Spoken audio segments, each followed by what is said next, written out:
What Really Happened with your host, Mike Rivero. You're listening to the Republic Broadcasting Network, where you'll find out what the Fukushima's going on.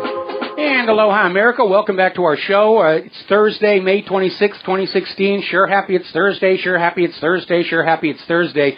We have a lot of stuff to talk about today. The phone lines are open, 800-313-9443. Quick little reminder, we're going to have an interview with attorney Alan Favish in our third hour. It was a pre-record over the weekend. Again, talking about the murder of White House Deputy Counsel Vincent Foster and the subsequent cover-up, which is now current news again because of Trump's comments and the Hillary Clinton campaign and the corporate media and everybody who was in on the original cover-up. They're all in a panic and a lie. They're, oh, no, we've got to reinforce the lie. We've got to reinforce the lie. It was suicide, suicide, suicide, suicide. So, anyway, moving on here. We are continuing to see the repercussions of the State Department's Inspector General report on her private email server. Now, the corporate media is out there saying, well, there was some problem. She wasn't following policy. Actually, if you read the actual report itself, it's a lot more serious than the corporate media is trying to make it out to be. And apparently at this point, even the FBI is looking at it and saying, there's information they didn't have. And again, it underscores, I mean, let's for a moment say that I'm completely wrong and Hillary was not selling secrets to foreign governments in exchange for donations to her charitable foundation. The handling of her email server was reckless, and we cannot tolerate a reckless person in that Oval Office holding the keys to the nuclear weapons, especially somebody who's already campaigning on a promise to provoke wars with Iran and everybody else.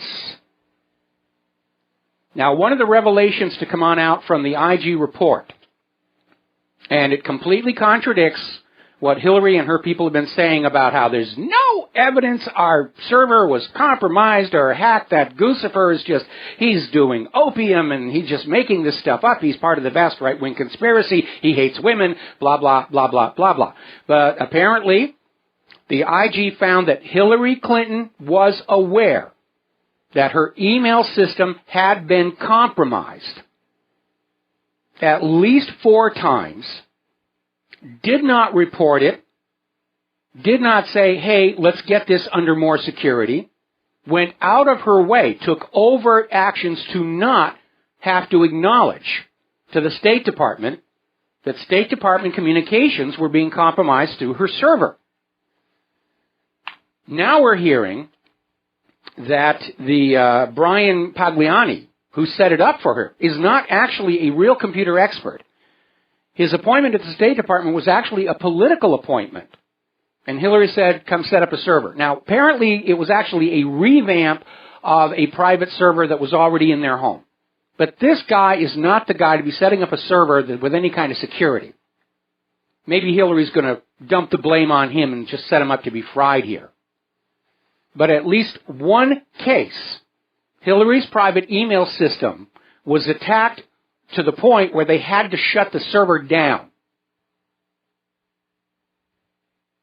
Now here's where it gets interesting. Because Hillary claimed there was no evidence her server was compromised.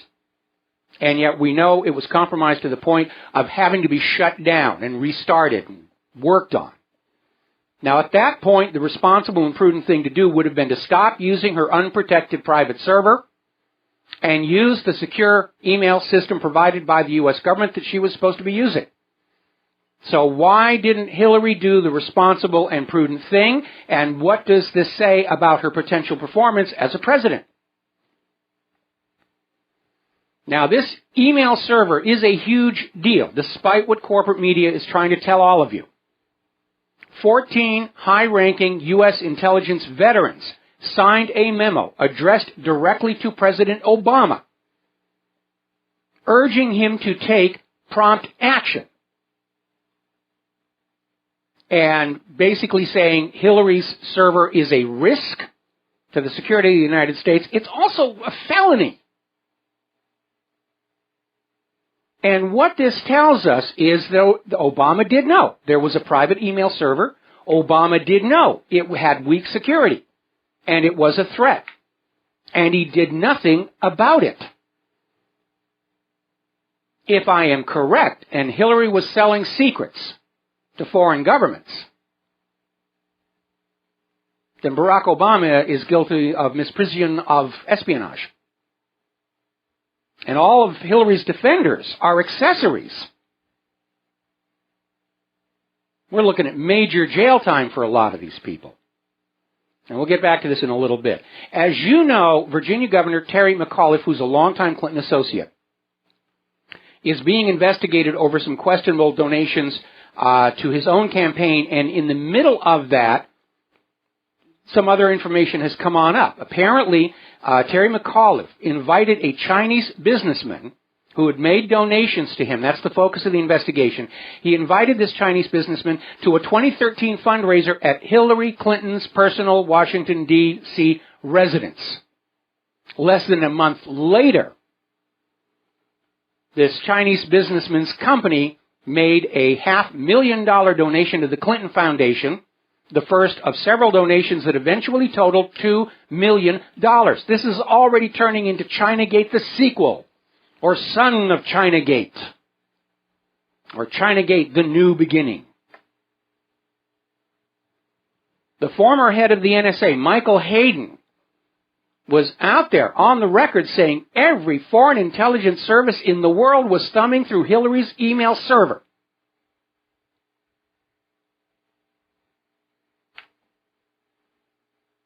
Even in the very best possible interpretation of what went down, it still shows Hillary Clinton to be irresponsible and reckless.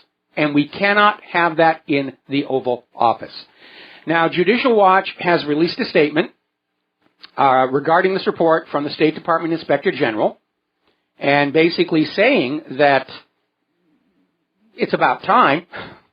And all of this, of course, went back to a Judicial Watch Freedom of Information Act, which first revealed the fact that there was a separate private server for Secretary of State Hillary Clinton. Because when Judicial Watch got the requested emails, the first thing they noticed is that there were no emails using Hillary Clinton's official State Department email address. And that's when they started, what's going on here? This thing was being kept secret from the American people. And the media is starting to turn on her. Even the Washington Post is just excoriating her on this. Story coming out of CNN, Hillary Clinton's shrinking email defense. All of her excuses, all of her promises, all of her bland assurances, they're all being destroyed bit by bit by bit by bit. And this new Inspector General report basically comes on out to Hillary Clinton's motives. She did not want her official work product documents exposed to Freedom of Information Act laws. She wanted to be free from any kind of transparency.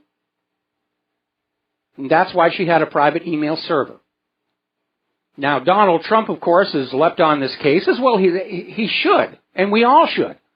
And he came out with an observation. For Hillary to be able to continue to run is an absolute disgrace to this country, and Donald Trump is absolutely right. Article out of Daily Mail. There is ample evidence for Hillary Clinton to be indicted. And yes, we have at least that one that we pointed out. When Hillary Clinton ordered Jacob Sullivan to strip the classification headers from a classified document and send it to her by non-secure means, that right there is a violation of Title 18, Section 793. And that violation right there disqualifies Hillary Clinton from holding public office, because Title 18 says if you break any of these security trust laws, you are not allowed to hold public office, which includes the presidency. Now, Donald Trump is goading the media to look at a lot of the Clintons' past, and grudgingly, because of all the attention that these scandals are getting here in the independent media, the corporate media is finally having to look at these things, or it becomes really obvious they've been part of the cover-up all along, which they have been. And they're going back to Hillary Clinton's famous get the child rapist off case. And I understand lawyers are not trained to think in terms of right and wrong. They are trained to win their case no matter what. But when you look at how Hillary won this case, where she just smeared the victim, accused her of fantasizing about older men and exaggerating what happened to get this rapist off, it is a reminder that Hillary is not a defender of women's rights. When she gets up there and says that victims of sexual harassment have a right to be heard and to be believed, there's that postscript. Except, of course, all these women who are accusing Bill Clinton of sexual assault and harassment and rape.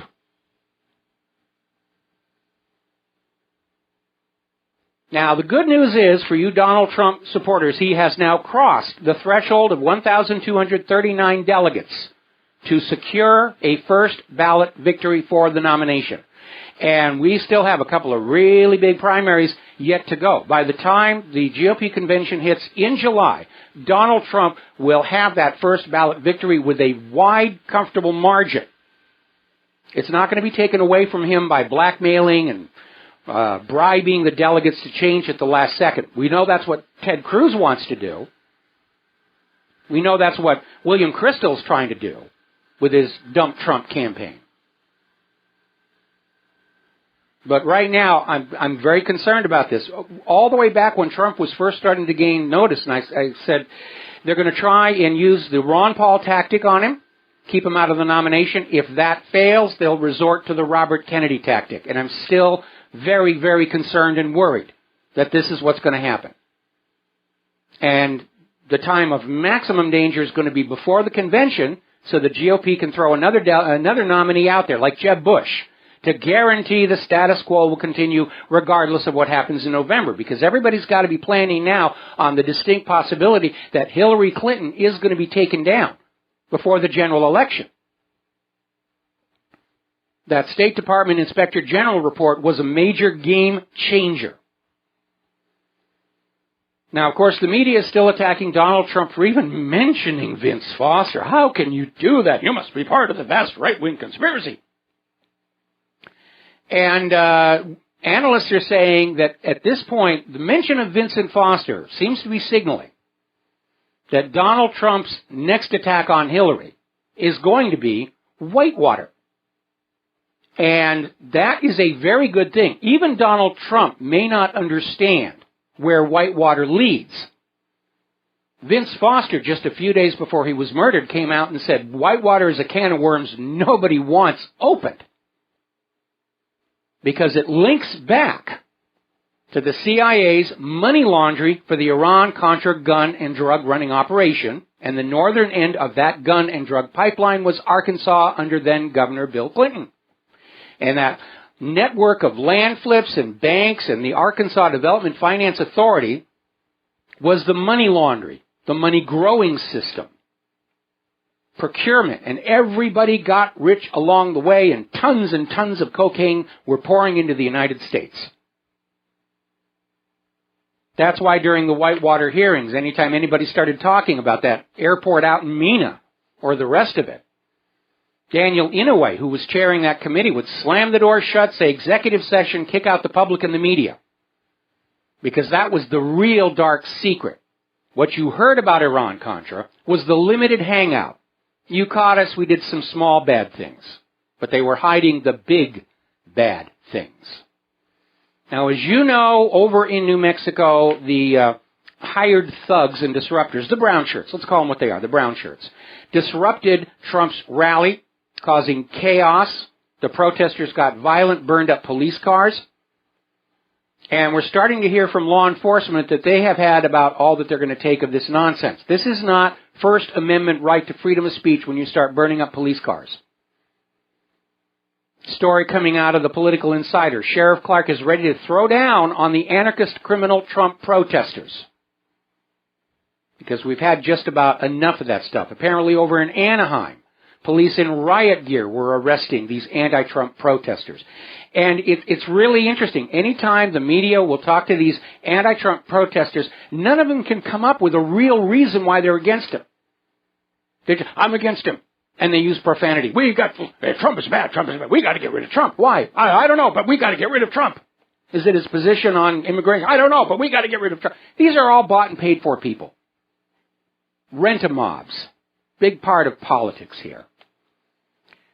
Apparently down in Tallahassee, there was this Florida State University law professor and Democrat, Dan Markle, and was shot, and the police are investigating it as a murder for hire. And they're saying there could be as many as 6 more arrests trying to find out who wanted this professor dead, why, who was signing the checks.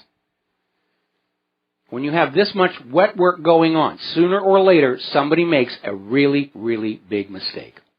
Story coming out of RINF.com. Over 200 Californians are going to be voting from the grave in the June primary. Rising from the grave like zombies, must have absentee ballot. Turning to the war zones, it's being reported that Marines and heavy military equipment are being deployed by the U.S. in northeast Syria. They're getting ready for a ground invasion. Their U.S. is not giving up on their agenda to kick the elected government of Syria out and replace it with a U.S.-compliant puppet. And they're willing to risk outright war with Russia. Actually, at this point, they're probably going to welcome it to do this. And they're doing it with all this botched up equipment. They had 2 F-18s crashed in the Atlantic today. The pilots were rescued. They're in the hospital. But we're hearing all these horrible stories about how our military equipment is poorly designed, too expensive, falling apart. The whole thing could start crumbling. Alrighty, getting back to the category of bankers are indeed above the law. Christine Lagarde is not being charged in this embezzlement investigation. We were talking yesterday how she went into court and testified, and she answered questions for a couple of hours, and they basically just said, we're not going to charge you. She's being handled as a supervised witness, which in French law means she's not under a formal investigation, but she is constrained to come back and answer questions from time to time as a witness with her lawyer. Now, she could still be charged later on down the road if the judges change their minds, but we know that's not going to happen, because in France, like here in the United States of America, crooked bankers are not prosecuted. If you go into a convenience store and you steal a 6-pack of beer, you're probably going to go to jail for 5 years. If you have a bank and you cheat your bank customers of millions of dollars, nothing will happen to you. Strikes and protests continue all over the world. Here in the United States, 39,000 Verizon workers have just entered their 6th week on strike. This is the biggest U.S. labor action in years. Okay, I'm also being asked to remind everybody that if you want to listen to our show over a phone line, rather than the radio or the internet streams, the phone number is 605-562-5111. It's also listed at the top of the little show announcement on WhatReallyHappened.com. And again, that's 605-562-5111. So you can listen to our show there, and it's actually going to help us out a little bit here, because we're a little tight on money. And as they say up in Canada, we're squeezing the nickel so hard the queen is kissing the beaver. So getting on back to the economy here, apparently Saudi Arabia has been forced to start selling their U.S. treasuries to counterbalance falling oil prices. And may be prudent for them to get out of that exposure to U.S. treasuries at this time anyway. And all of this was caused by that harebrained, poorly thought out oil price war that was targeted on Russia and instead backflashed all over the rest of the world and our allies, hoisting with our own oily petard. We'll be right back. Aloha, America. Welcome back to the show. And I'm just noticing on Fox News they're reporting on how President Obama, who's out of the country doing business, is starting to call Donald Trump names. Apparently just called him ignorant. And that's not a very dignified picture of the president standing up there saying, Trump is ignorant. He dresses funny. His hair looks weird. It's like a small child out there. But, Obama, is trying to be loyal to Hillary, but I don't think he understands that Hillary Clinton is going to seriously tarnish the Obama legacy, whatever that means here. All righty, especially if I'm correct about the espionage, because Obama knew something was going on and did nothing about it.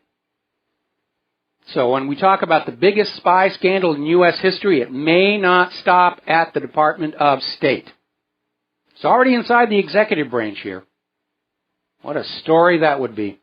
Alrighty, China is getting ready to replace the dollar system with the gold standard. We know that they're already starting to refuse payments in U.S. dollars. They have backed the yuan with gold. So the de-dollarization of the world continues apace, and that's why the United States is over there in the Western Pacific trying to provoke China into a war. We're going to violate treaties. We're going to rattle our weapons at you. Come on, China, I dare you to do something about it because we need to destroy the yuan to prop up our failing dollar.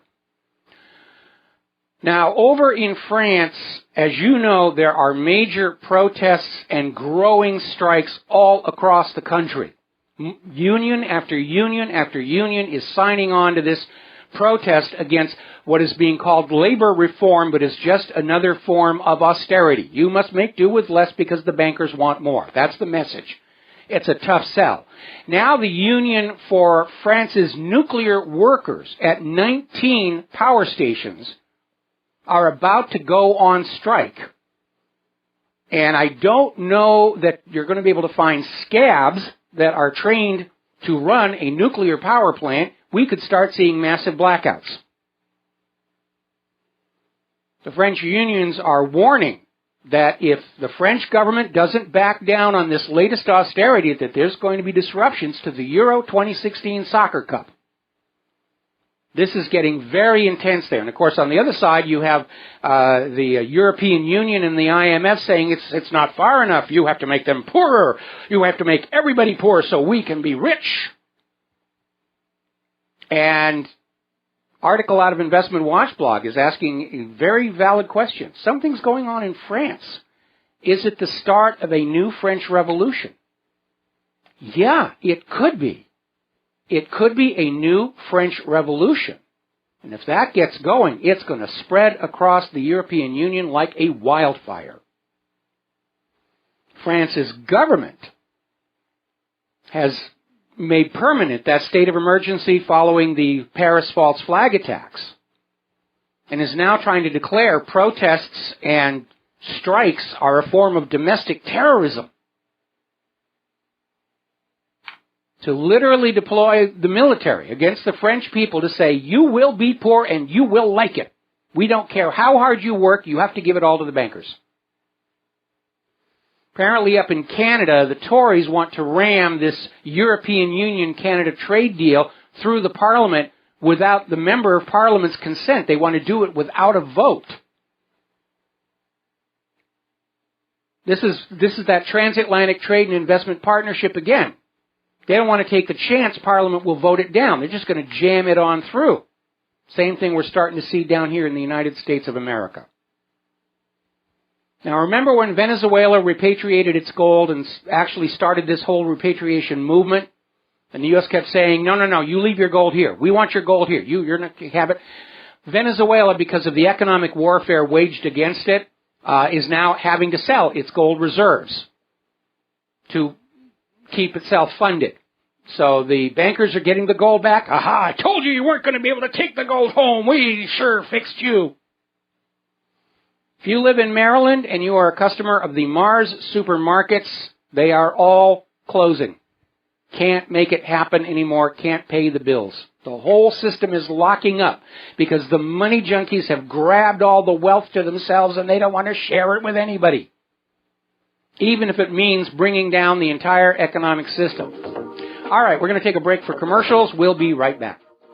And aloha, America. Welcome back to the show here. And right now, former chairman of the Federal Reserve, Alan Greenspan, is on Fox News talking about the very real likelihood we're heading into a recession, or actually the recession we've been in since 2008 is about to get worse. And as usual, is talking about, the entitlements are the issue. The entitlement should be the central issue of the presidential debates, as if war and espionage by possible espionage by a serving Secretary of State are completely irrelevant here. But you need to understand something about entitlements. In most cases, entitlements, and the biggest one of all, Social Security, we paid for it. That's our money that's supposed to be in the Social Security Trust Fund. Except that starting with Bill Clinton, the federal government has been borrowing, nudge, nudge, wink, wink, say no more, that money out of the Social Security Trust Fund and spending it. And they can't put it back in. And so now we have an entitlements crisis and we have to cut benefits. It was never their money to begin with. It was ours. And we were foolish enough to trust them with it. All right, we're going to grab ourselves a phone call. James in Ohio, aloha. Welcome to the show. What's on your mind? Hi, I've noticed on Facebook that if I post links from your site or others that are similar, they will show up under the Facebook link under my name, but not the one under home, which I assume means that my friends are not seeing it, and a lot of them say they're not getting it. Imagine my shock. I've noticed one tweak they've made to their algorithms that cuts the end off of article titles where they're often relevant keywords. So what I do, I put a little sentence, a comment with those end title keywords in there. And number two, if I post an image from an alternative or independent media website, I will save the image. I will rename it with numbers or something. It doesn't mean anything. So I also consider doing screenshots of articles. That way it'll take them a while to adapt to that, and time is of the essence, with the campaigns going on. So we can overcome Facebook censorship to some extent. So that's all I have for you today. Well, that's a good way to do it. Most of what I currently post to Facebook consists of images and graphics, where it's going to be harder for an automated process to detect them. Facebook, they're censoring. They're pro-Hillary. They're pro-status quo. They are pro-corporate media, and anybody who thinks Facebook is actually any kind of an open, unbiased, objective channel is delusional. And Zuckerberg is out there insisting, no, we're not doing any of that stuff. And yet he's palling around with political leaders right now. His own employees are saying, yes, it's all being censored. Facebook is just like the corporate media. They're there to sell you the status quo and make you think everything is all hunky-dory. And we know it. I'll send you a link to that speech out of that soliloquy out of the Manchurian Candidate. I really think if you posted that and ascribed it to Hillary Clinton, it would really get their goat. Well, it certainly would. And and she goes on about being swept into the White House with powers that'll make martial law look like anarchy. I mean, it couldn't be any more like Hillary Clinton. I agree. That seems to be her attitude of absolute total control. That's part of the liberal platform. They think that they can make us all happy if they're controlling every single aspect of our life. We know that's not going to work. The foundation for that whole philosophy was a hoax perpetrated in the book Coming of Age in Samoa by Margaret Mead. Margaret Mead built her fame on hoax after hoax after hoax. She was the one who claimed human activity was warming the earth all the way back in 1975. It wasn't even original with Al Gore. He just claimed that it was original with him, just like he claimed to invent the Internet. So, have you read the thing that the government hired her and B.F. Skinner to work on, among others, called Changing Images? I'll send you a link to that, too. Very that would be enlightening. Yeah, I mean, definitely insider, definitely supporting the status quo and the rest of it. Anyway, James, thank you for those suggestions, and we're going to let you go here. And it's not just Facebook. It's all the corporate media. I mean, I've lost count of the number of corporate media websites that I am now banned from posting to, like Reuters and so forth. We're being scrubbed. They're trying to exclude us all, not realizing that all they're doing is increasing the divide between people still following the corporate media, which is a dwindling minority, and people who are coming over to the independent media to find out what the heck is actually going on around here. Alrighty, getting on back to the news here. Let's talk a little bit about migration.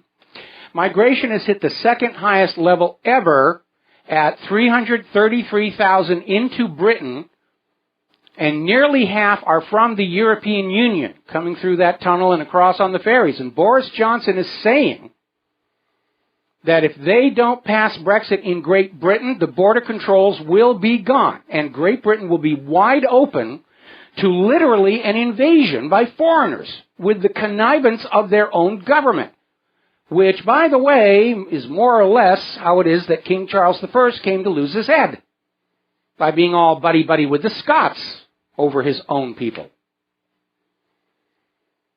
Article coming out of the Political Insider. It's already happening. Obama's Muslim refugees are flooding in, and the numbers are really, really huge. And Obama came out and said he was going to fundamentally transform America, meaning we're going to have this huge refugee and illegal immigrant population.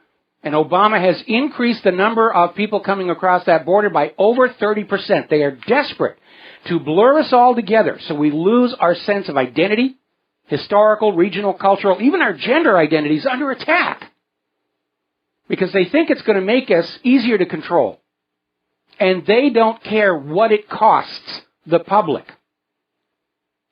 The other day we were talking about how 22% of the refugees resettled in Minnesota have tested positive for infectious tuberculosis. They're bringing in measles, whooping cough, diphtheria, scabies, HIV, H1N1, bubonic plague. But according to the CDC, it's all the fault of healthy children for not having their mandatory vaccines. Everything would be just hunky-dory. If you all get the vaccines, then we can welcome the refugees in, and we don't care what kind of diseases they have. What happens when somebody comes in with a disease for which there is no cure or vaccine? Like Ebola. These people who are caught up in this fantasy of a new world order want what they want and are absolutely oblivious to the potential for disaster that they are creating. And here's where it gets even more interesting. There's a WordPress site called Sharia Unveiled. And they pointed out how the Obama administration, in last year's National Defense Authorization Act, cut benefits to veterans by increasing the co-pays for all their prescriptions. And apparently, the $300 million gain from the cuts to veterans was used to bring Muslim immigrants to this country. They're literally harming our veterans to push this refugee agenda. Now, speaking of veterans, and yesterday we were talking about this shameful situation where the VA just declared 4,000 veterans to be dead and cut off benefits to them and their families. And they're still out there saying, well, are you sure you're not dead? I mean, can you send us some kind of proof that you're not really dead here? We don't want anybody cheating the system here. You know, you need to prove to us that you are not dead. Because if you're a zombie, you don't qualify for VA benefits. There are 60,000 U.S. war veterans suffering from chronic health problems that the government is ignoring and refusing to take responsibility for. And that has to do with what are called the burn pits, where outdated munitions, including chemical weapons, are destroyed, and everybody standing around and downwind breathes that stuff. Remember when the U.S. was starting to have nuclear tests out in Nevada before they went down to the Pacific for the really big bombs? And they had this one test, I forget the specific name of the test, but it was the one where they had a bunch of soldiers, put them in a trench, gave them Ray-Ban sunglasses as the only protection, set off a nuclear bomb, and told them, exploit the breach as quickly as you can. And so these soldiers obediently got up out of the trench as soon as the blast wave had passed. They ran through this radioactive hole, spent the rest of their life with cancers and leukemias. And the U.S. government said, we're not responsible. Things like this happen in war. That's just the way it is. If you are a parent of children at military age, you need to look up all this stuff and show them to your kid before they get suckered into something by those recruiters. Go back and look at what the U.S. government did to the bonus army. That was a huge scandal, where the U.S. government had promised bonuses for reenlistment and extended service to soldiers, and then reneged. And the soldiers showed up to Washington, set up a camp to just protest that they hadn't been paid the money the government had paid them. What did the government do? Send in the current army to attack these veterans with sabers from horseback. That's how the U.S. government takes care of the people who fight its wars and do its dirty work for it. Now, as you probably are already aware, the Department of Justice, under press of various lawsuits, has finally started releasing the Fast and Furious documents. Now, for those of you not familiar with this, because this is a scandal that the corporate media has kind of wanted to sort of lead you away from. Fast and Furious was ostensibly a program in which the U.S. government, using your tax dollars, bought military-style assault weapons, the ones that you, the law-abiding American citizen, are not supposed to own, and gave them to Mexican drug criminals. And some of the guns came back into the United States of America, and people were killed. At least 69, possibly 200 are the new numbers. Now, some people speculated that maybe the U.S. government was supporting this one drug cartel against its enemies in order to create a monopoly and drive prices up, along with profits. And that may have been part of the issue. But according to the documents that have just been released, Obama wanted these guns to come back into the United States of America and be used to commit crimes to justify stricter gun control. The U.S. government gave these weapons to known drug criminals, hoping Americans would be killed so they could take these guns away from the law-abiding American citizen. This is as boneheaded a plan as when the U.S. government decided they were going to enforce prohibition by adding poison to industrial alcohol so people wouldn't drink it. Only people did. And thousands of Americans died horrible, painful deaths.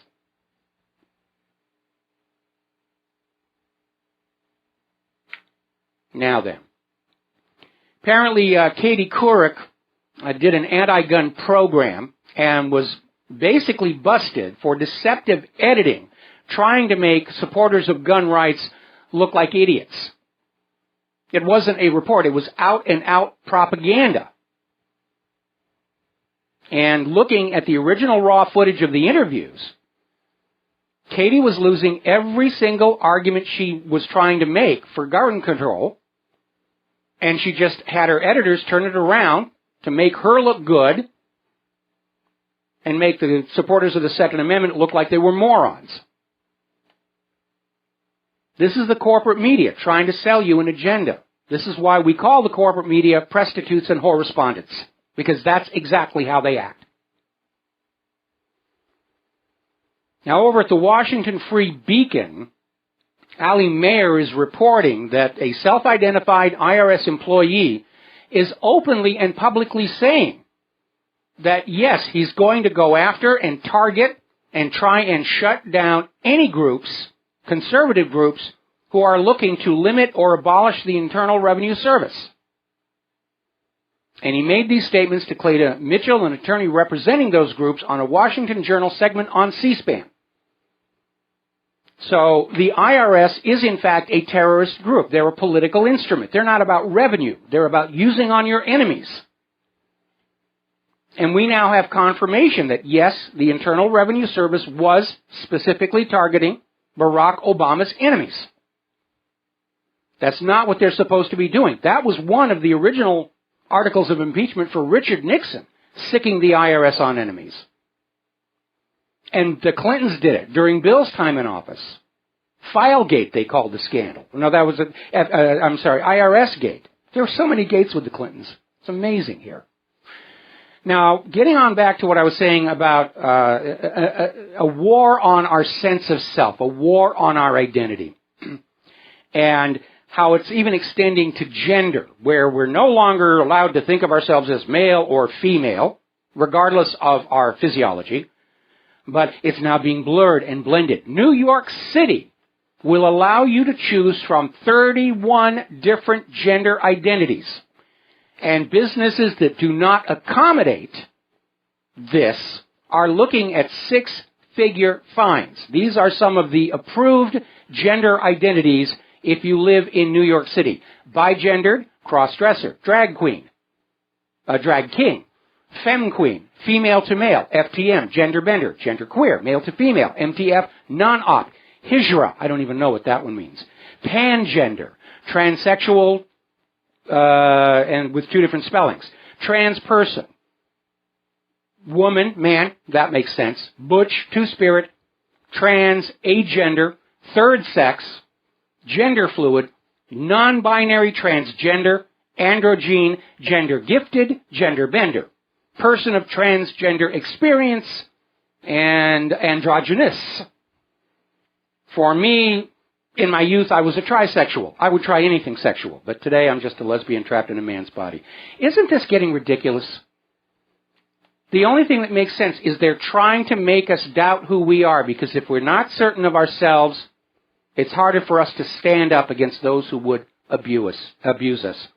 Now, according to a professor at the University of Warwick in England, parents who read to their children are unfairly disadvantaging other people's children.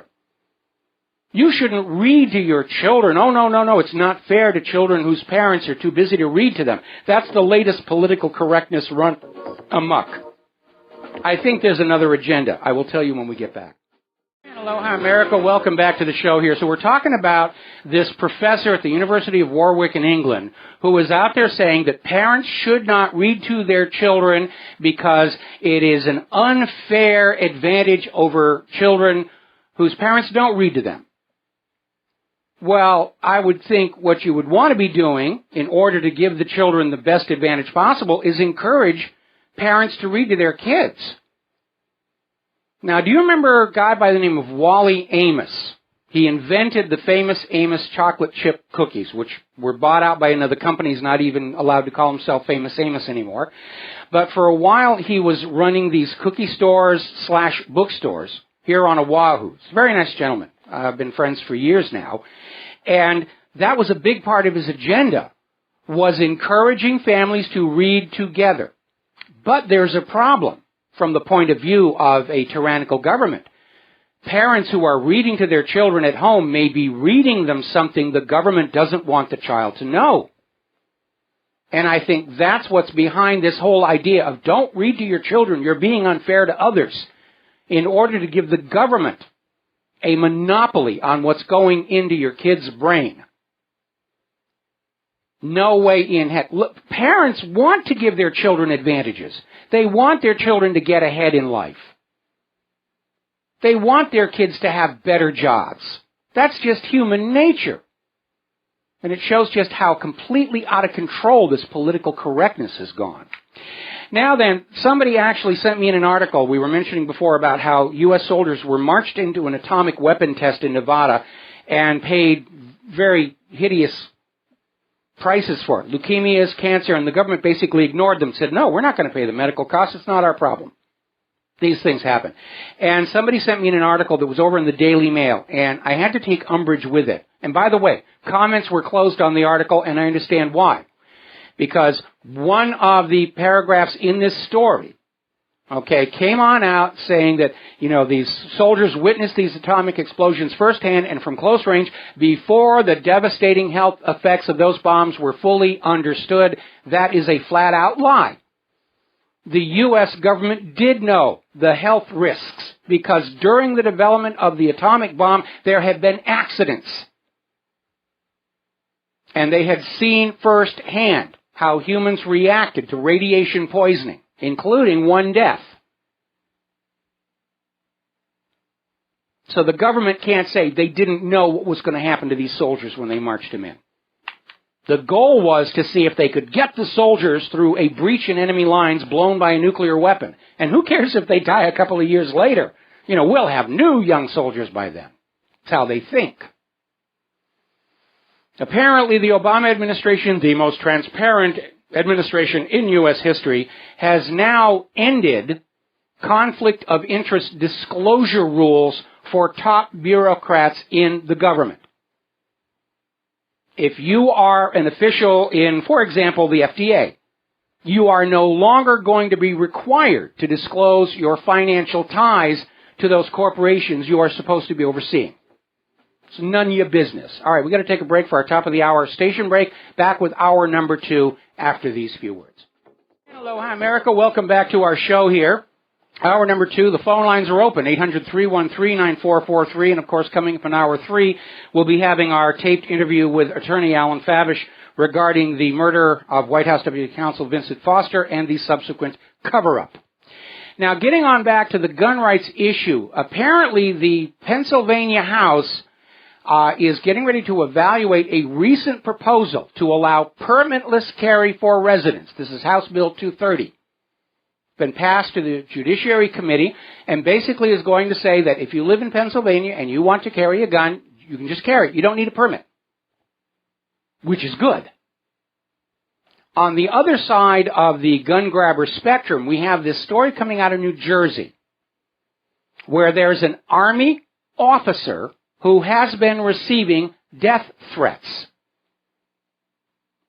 And the government in New Jersey came to the conclusion that merely the fact that somebody was threatening to kill you was not sufficient justification to issue a concealed carry permit. It's amazing. All right, we're going to take a phone call. John in Barbados, aloha. Welcome to the show. What's on your mind? Aloha, Michael. Yeah, getting back to this nonsense coming out of Warwick University, Professor, about reading to your children. A few years ago, we were babysitting regularly for a child. She was only 2 and a half. Mm-hmm. And I used to sit her on my knee in front of the computer. Eventually, having shown her some cartoons and various other things, I began to teach her to read and look at the screen and actually press particular keys, and she was very, very bright. And as I said to her mum, I said, you give me this child for a year and she'll be well on her way to becoming Prime Minister of Barbados eventually. and she was very bright. I mean, she could recognize words at age 3 and began to rudimentary reading was already in the frame, Yeah. No, I mean, young kids tend to be very, very bright, but the schools are trying to dumb everybody down to the same level. And these days, again, it's to make us controllable. But back when I was teaching at the high school level, the idea was that the promise made by the government to the parents was all the kids would get an equal education. Well, it was impossible to convince the dummies to study and learn the advanced subjects, so they simply pulled the legs out from the advanced subjects and the really smart students and dumbed them all down to the same level. And, of course, the smart students already know what's going on. They get frustrated and bored and start acting out, at which point somebody would say, oh, they've got a mental disorder, give them Ritalin, or the rest of that nonsense here. But it is perfectly natural and normal when you meet a bright child to want to give them some kind of an advantage, expose them to computers. And the reality is you cannot really equalize the parents' treatment of children across the nation unless you're going to take the children away and put them in a child farm, which may be the long term. When Claire was at her previous church, the Trinity United Methodist Church, a lot of the people going there couldn't afford computers. So we were working with a local charity, Hawaii's Computers for Kids, and we actually set up a computer lab in the church so the kids whose families didn't have computers could come and learn computer skills. And it was the Trinity United Methodist Church Computer Lab. We called it the Meth Lab for short. And it was really a help for these kids to learn and get an advantage. And when they went to school, already know how to use a computer instead of having, to go through that. And there's nothing wrong with wanting to get your kids as prepared for school or life as possible, unless the agenda, again, is to grant a government monopoly on what your kid is exposed to. And that, to me, seems to be the most likely motive for this ludicrous statement coming out of this professor, that reading to your child is unfair to other children, therefore you should not do it. I have another heads up for you, Michael. Okay. Hungary is doing a Iceland. Go good. Apparently they've already said to the IMF and what have you, they've paid them off. They've paid the debt off to the IMF, and they've told this Rothschild's banking system to get out, close the office, we don't want you anymore. Well, let's see, that's, there was another country in Europe that did that. I'm not sure. May have been Belgium. I'm not sure about that, but there was one other country that basically told the Rothschild banks to get out of their country. And that hopefully will be a growing trend, because these private central banks have enslaved humanity for 300 years, and that is long enough. And looking onto the front in Syria, apparently now both the Kurds and the Syrian Arab Army and what they call the Popular Defense Force are now entering Raqqa. Go good. And it looks like they've taken several villages already on the outskirts and are making their way in towards the... So things are moving along. I think if America doesn't move fast enough, the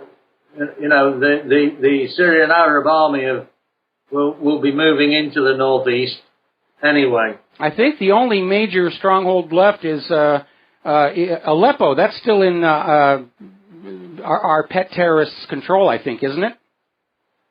Apparently Turkey sent 6,000 fighters over the border into northern Aleppo, but they've been, if you like, blocked from getting into the town of Aleppo, or the city.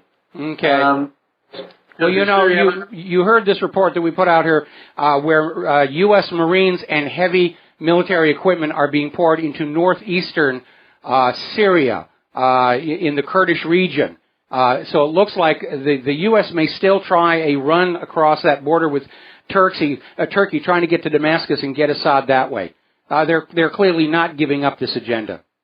Well, absolutely not. But it looks like it's a race between this nonsense from America and the Syrian Arab Army and its allies. So we're looking at a situation which actually could bring American forces into direct conflict with Russian forces. Yeah, that's a very, very bad idea, and I'm sure the Russians don't want to see that, but we have too many hotheads in our government who think war with Russia and China are going to fix our economy, or at least give them something to blame it all on so that they don't have to take responsibility. Well, I think we should warn the American military that now we've seen 5 attacks on this new T-90 tank, this upgraded T-90M tank, by these TOW missiles and others, none of which have managed to penetrate the armor or slow the tank down. Yeah, there's something really amazing in those hulls.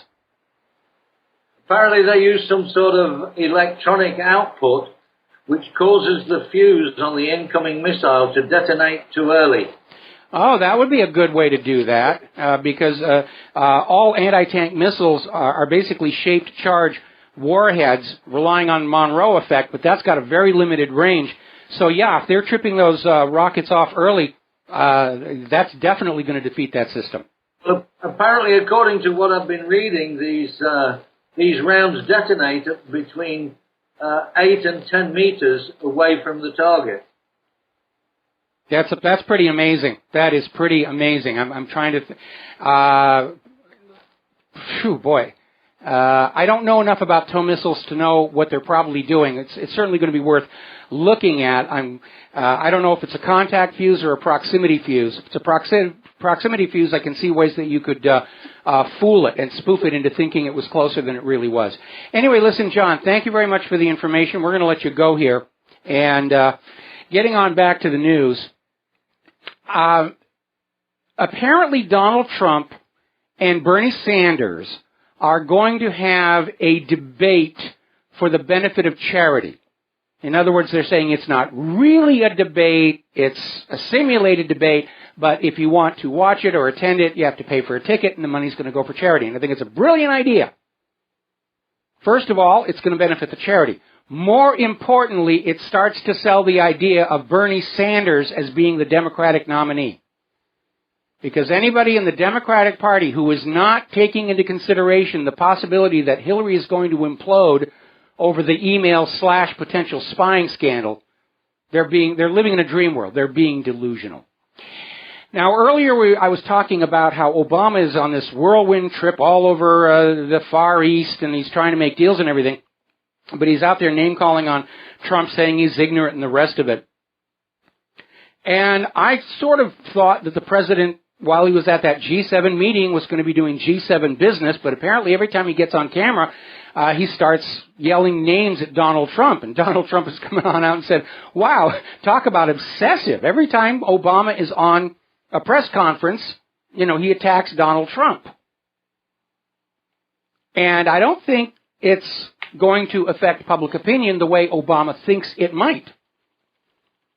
Because it's sending a message that the Democrats are afraid of Donald Trump. Remember, early on when this thing was going, and they were out there pushing Ted Cruz and Ben Carson and Jeb Bush, and I said, Hillary Clinton is playing the same tactic that Richard Nixon did for his reelection, trying to engineer the opposition party to nominate somebody she knows she can beat. And the very last person she wanted to go into November facing was Donald Trump. And now, barring the unexpected, that looks like it's going to happen. Now, as you know, the Obamas are in their last year in residence in the White House, which opens up a very weird possibility next January of this billionaire moving into public housing that was just vacated by a black family. That's going to be one for the history books. But apparently the Obamas have already leased a new home in Washington, D.C. It's a $4.3 million home, 9 bedrooms, exercise room, butler's pantry for when they leave the White House. Gee, I wonder how he did that on a civil service salary. Now, not too long ago, we were talking about this lawsuit where the FBI was trying to force somebody to provide the passwords to decrypt hard drives in a child pornography case. And despite the Fifth Amendment against self-incrimination, the judge had kept this guy in solitary confinement for month after month after month after month. Well, apparently because of the public outcry over this, the judge went back to the federal prosecutors and said, okay, where is your actual evidence of wrongdoing by this individual that justifies a warrant and enforcement of the court to open the hard drives? Do you have something you could move forward on prosecution with now? And the government came on out and said, well, we have evidence that he visited a website that deals in child porn. And the judge said, okay, how did you get into the website? Did you have a warrant? Did you hack into it? And apparently the FBI absolutely refused to say how they got into this website to find this information. And the judge has now thrown the entire case out of court. And that suggests to me, given how the FBI, rather than actually go out and find real criminals, loves to entrap people, that this child porn website may have been run by the FBI itself, and they didn't want that to come on out.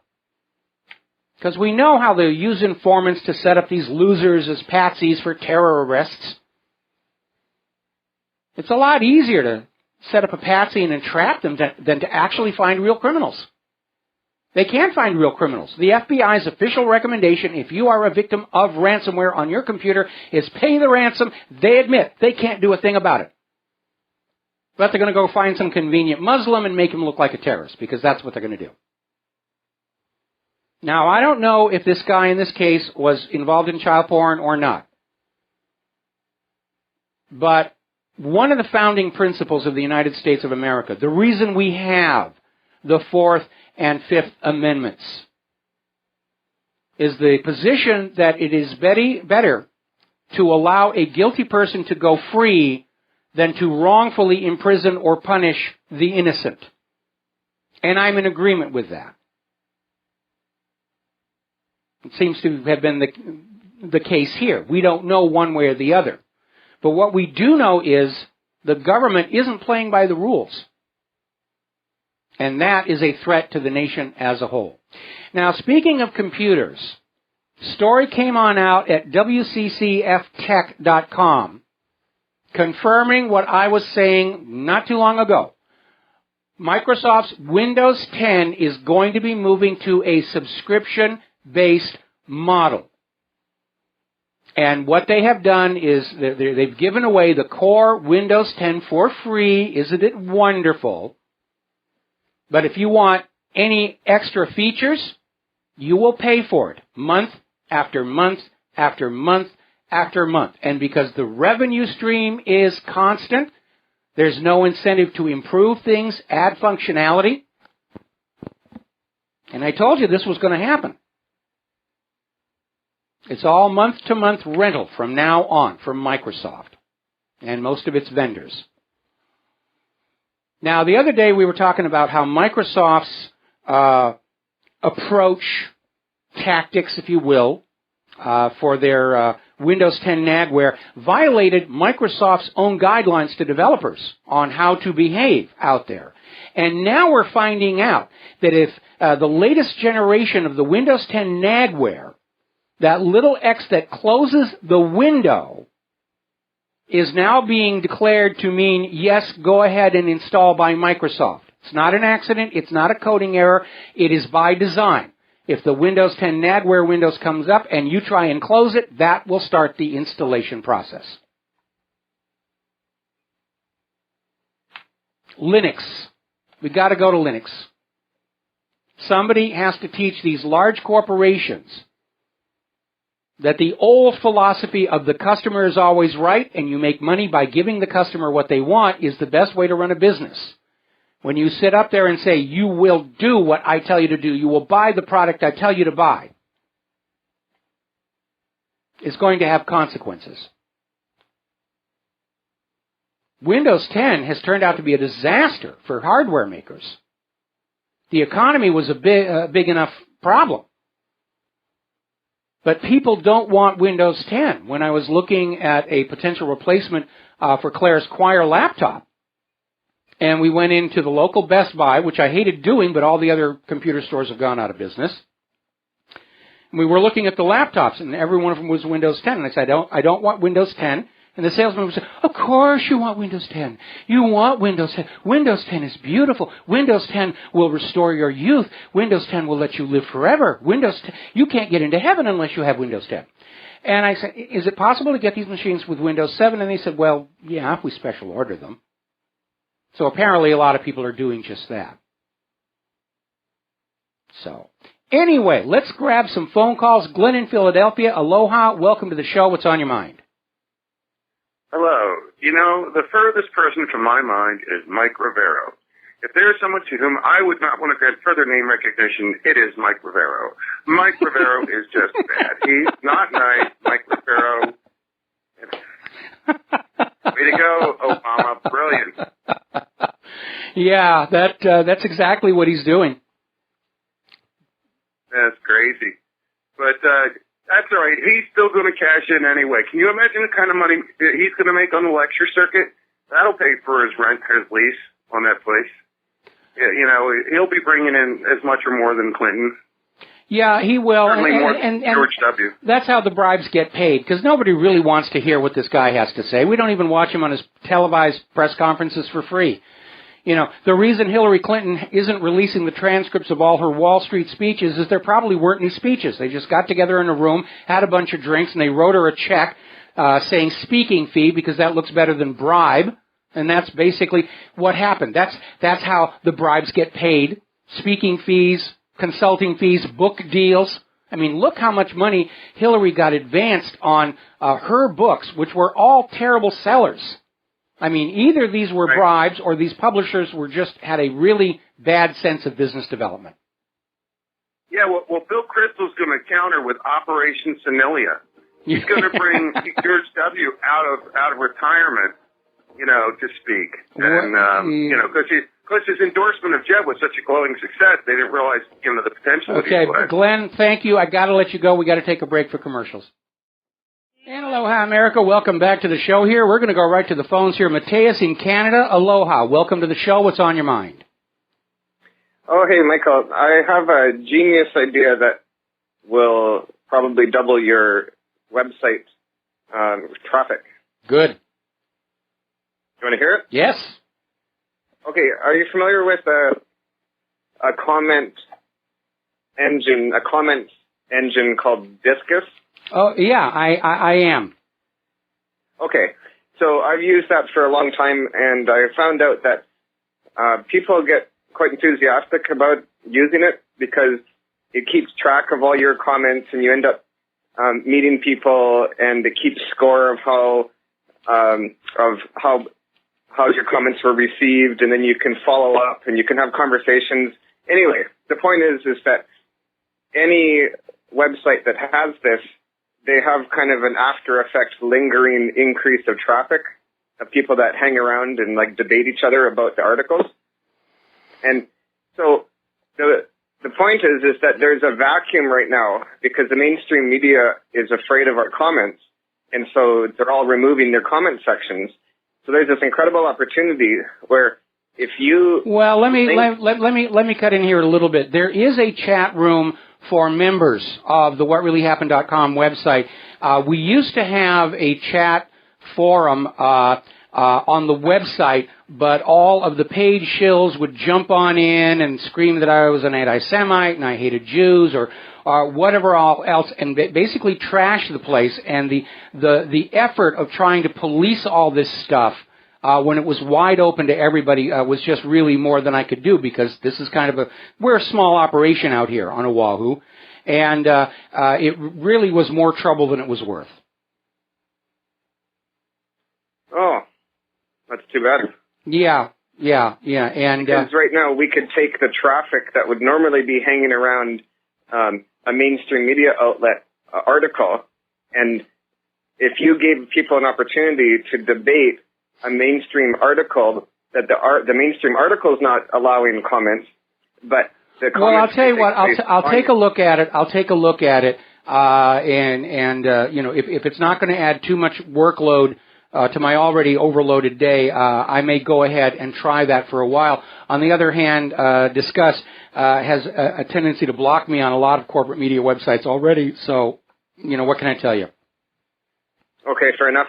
And then just one more time reminder that if you had a countdown timer, 24-hour countdown timer, you'd grab a few more people. I'm working on one. It still has some bugs. I'm working on it in my copious amounts of free time. Now that I got Claire's new machine finished and installed, I can move on to some of these other projects. But there is a timer. At the moment, it's only visible to me because it does make mistakes. Once I get the bugs out, yes, it will go live. Okay? Okay, keep up the good fight, Michael. For as long as I can. Thank you very much for the phone call. We're going to switch over to Alex in Texas. And Alex, I'm probably going to have to take you through this next commercial break. Yeah. Hi, Mike. Aloha. I was calling because I'd like to know what you think about when you step back and you look at the big picture with all the warmongering going on. Is it possible that the U.S. military has been broken into different factions and they're all fighting each other? Because I don't really see how anyone could get ahead, per se. And then you have these people, they're all contradicting each other.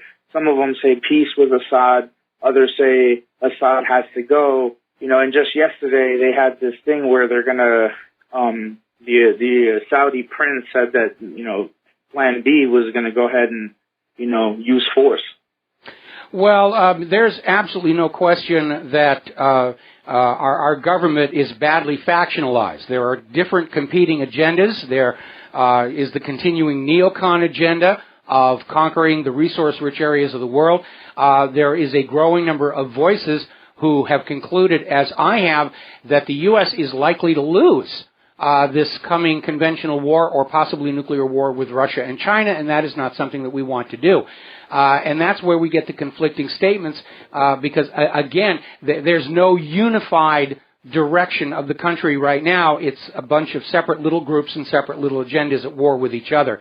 As for the military, it is in pieces. The Marines, the Navy, the Air Force, Army, Space Command, and so forth and so on. They're always competing with each other for budgets. Thank you for the phone call. Alex, we're going to let you go. We'll be back after these few commercials. Aloha, America. Welcome back to our show. And over the break, I was watching Fox News, and they were talking about this Katie Couric gun presentation deception, where they're saying the audio shows that supporters of the Second Amendment were being silenced, were being left out, and criticizing and just saying it was deceptive and it was propagandistic. And they were going on talking about how MSNBC was caught at one of the Tea Party rallies where they found somebody carrying a gun and they shot it really tight. There's a gun on a belt, and the narrative was there was this white right-wing gun nut supporting the Tea Party, and it turned out the guy with the gun was actually African-American. Now, for those of you who've been longtime readers of WhatReallyHappened.com and a long-term audience of these radio shows, this is no surprise to you. The prostitutes and the correspondents are paid to sell you things that may or may not be real. That's their job. But I find it very interesting that Fox News made an issue of this, because I'm wondering how wonderful it would be if we were able to trigger a feeding frenzy among the corporate media. They know their credibility and trustworthiness is in trouble. They have not been able to destroy the credibility of the independent media. Maybe they're going to turn on each other and try and wreck each other's credibility in a war to reclaim what's left of the ratings. You don't want to listen to that news network. They did this and they did that. Well, no, that network over there. Boy, that would be something to see. And I think we need to encourage that. Yeah, start attacking each other. There's blood in the water, enough for all, I think. I look at what's going on in the corporate news, and I keep thinking back to Edward R. Murrow and his famous speech, Wires and Lights in a Box. By the way, there's a wonderful movie about Edward R. Murrow. It's called Good Night and Good Luck, and it was made by George Clooney. It was shot in black and white, and it's a wonderful, wonderful movie about, even back then, was the height of the McCarthy era, and how the government was trying to control the media, what the media would tell you. And we know that's been an ongoing process all along. Operation Mockingbird over at the CIA. Control the media, buy it all up. Use the media as the Ministry of Propaganda or the Ministry of Truth or whatever they're going to call themselves. Now then, getting on back to what's going on in Washington, D.C., I have been commenting over and over again about the very poor quality of thinking that manifests in a lot of the policy decisions coming out of the entire government. The administration, the legislative branch, even the judicial branch. You wonder what's going on here. Now, we know there's been a big stink down in Flint, Michigan over the lead-contaminated drinking water. And it turns out it's hardly confined to Flint, Michigan. Aaron Brockovich, who was famous for the hexavalent chromium lawsuit out there at Pacific Gas and Electric, has started a new operation. They are testing water all across the country. They are finding high levels of lead contamination all across the country, even in school drinking water. And the bottled water companies are saying, see, you should buy your water from us and not just get it out of a tap or a faucet or something like that. It's commoditized. It's making money. But we found this story. This is a flashback story we did, where apparently there has been lead in the water in Washington, D.C., and it was covered up for 3 years. And when you realize what the symptoms of lead poisoning are on the brain, all of a sudden it starts to become very, very clear what's going on with the brains of those people inside Sodom on the Potomac. They're being melted. So, according to this article in Natural News, okay, they apparently somebody was actually adding lead to the water in Washington, D.C. For some reason, they thought it was going to help either the pipes or whatever. But we know what lead poisoning will do. And it is a serious, serious problem. But it would explain what's going on.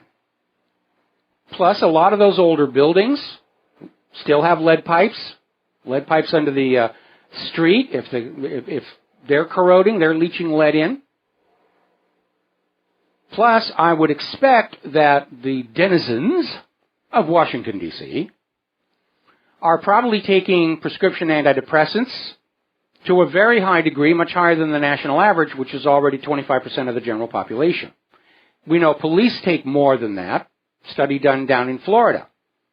That also would explain some of the mental behavior symptoms that we seem to see inside Washington, D.C.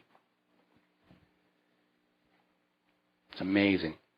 Alrighty, now then, getting on to human-caused global warming. Article coming out of the Daily Mail where a climate change global warming alarmist actually came on out and admitted what this is really all about. Former United Nations climate official Otmar Edenhofer came on out and said that you have to free yourself from the illusion that international climate policy is environmental policy. This has almost nothing to do with environment policy anymore. It's about redistributing the world's wealth. That's what the global warming climate agenda is over at the United Nations. An excuse to take wealth away from nations who have built, manufactured, grown, and give it to nations that haven't. Global enforced socialism underneath a fascistic government. Boy, there's a recipe for eternal happiness, isn't there? Now, there is a growing backlash. As you know, we had all these university professors who were very generously funded to prove that there was human-caused global warming, and every time we get into the snowfall, they just get grumpier. They're starting to look like Walter over there at Jeff Dunham's show. And some of them were saying that global warming deniers ought to be thrown in prison, ought to be prosecuted under RICO. We know that the Attorney General of the United States of America, Loretta Lynch, is out there saying that she doesn't feel that potential espionage by a Secretary of State is worth prosecuting, but she's going to get those global warming deniers. Well, the public has responded to that. It smacks too much of inquisition and suppression. It's anti-First Amendment. Nobody's going to be able to bring a RICO lawsuit against anybody because nobody is paying independent media like me for our opinion on global warming.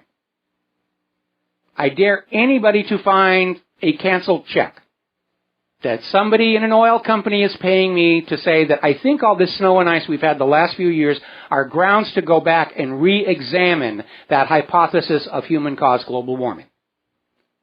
So there's no racketeering, there's no influence, there's no corruption involved here.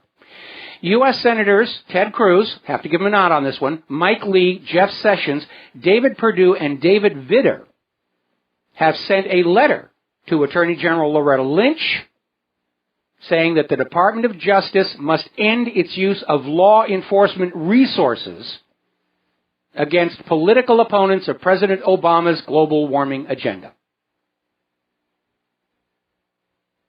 So, good for them.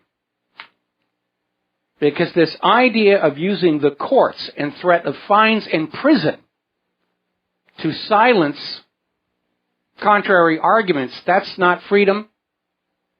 That's tyranny. That's dictatorship. Yes, you have freedom of speech, but we'll make you suffer if you use it. Now, over in Fukushima, latest estimates are there are still 600 tons of melted radioactive fuel still down there in the ground somewhere. 600 tons of it. And it's apparently undergoing spontaneous fission because short-lived isotopes, fission byproducts, are still being detected. Every time there's another earthquake in that region, it all settles down a little bit to the point where it could actually really start cooking off. And there's not a thing they can do about it. And all of this came about because the safety systems in the nuclear power stations were left under the control of people more concerned about bookkeeping and stockholder happiness than about public safety. The lone exception being the nuclear power plant at Onagawa, Japan, where their plant engineer, who was supervising building the plant, literally waged a one-man war, saying you will not cut corners on the safety. You will have a very high anti-tsunami wall. You will have the emergency generators up on pylons. And it's a shame he did not live to see the vindication of his campaign, because Onagawa was the only power station that didn't suffer any major damage during the quake and tsunami.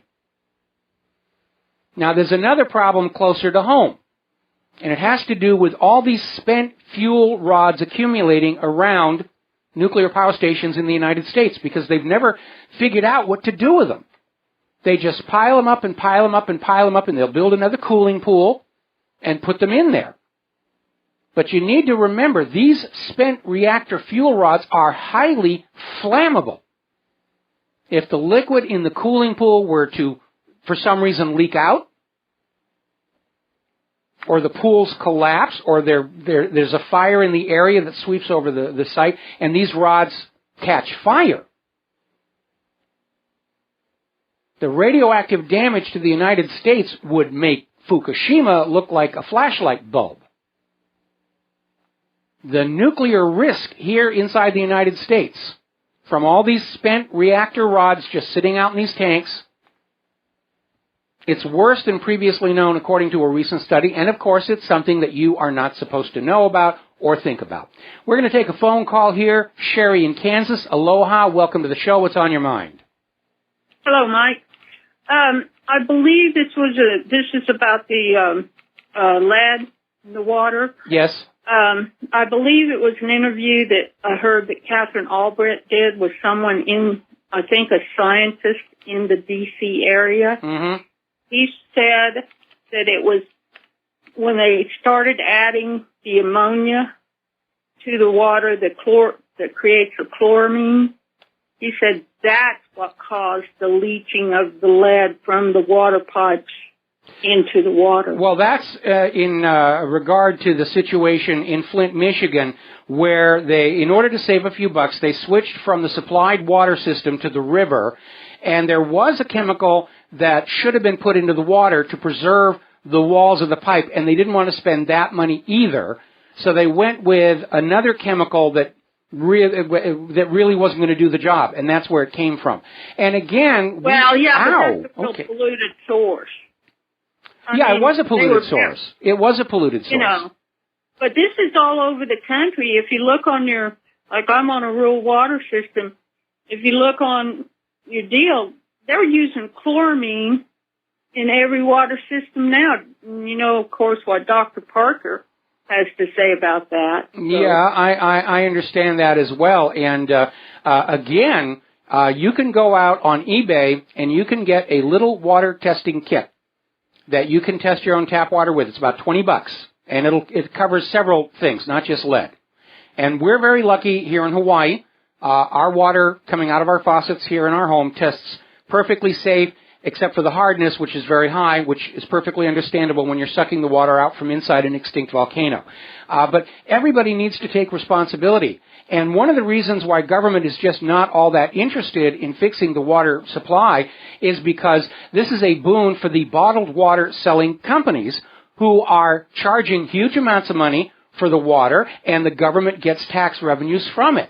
So from the point of view of a government that is hopelessly in debt and absolutely dead broke, letting the water supply going into our homes deteriorate in order to generate economic activity is actually going to be seen as a positive thing. Well, and the sickness, but I don't know if you would have a chance, but at least you could look at this guy's book.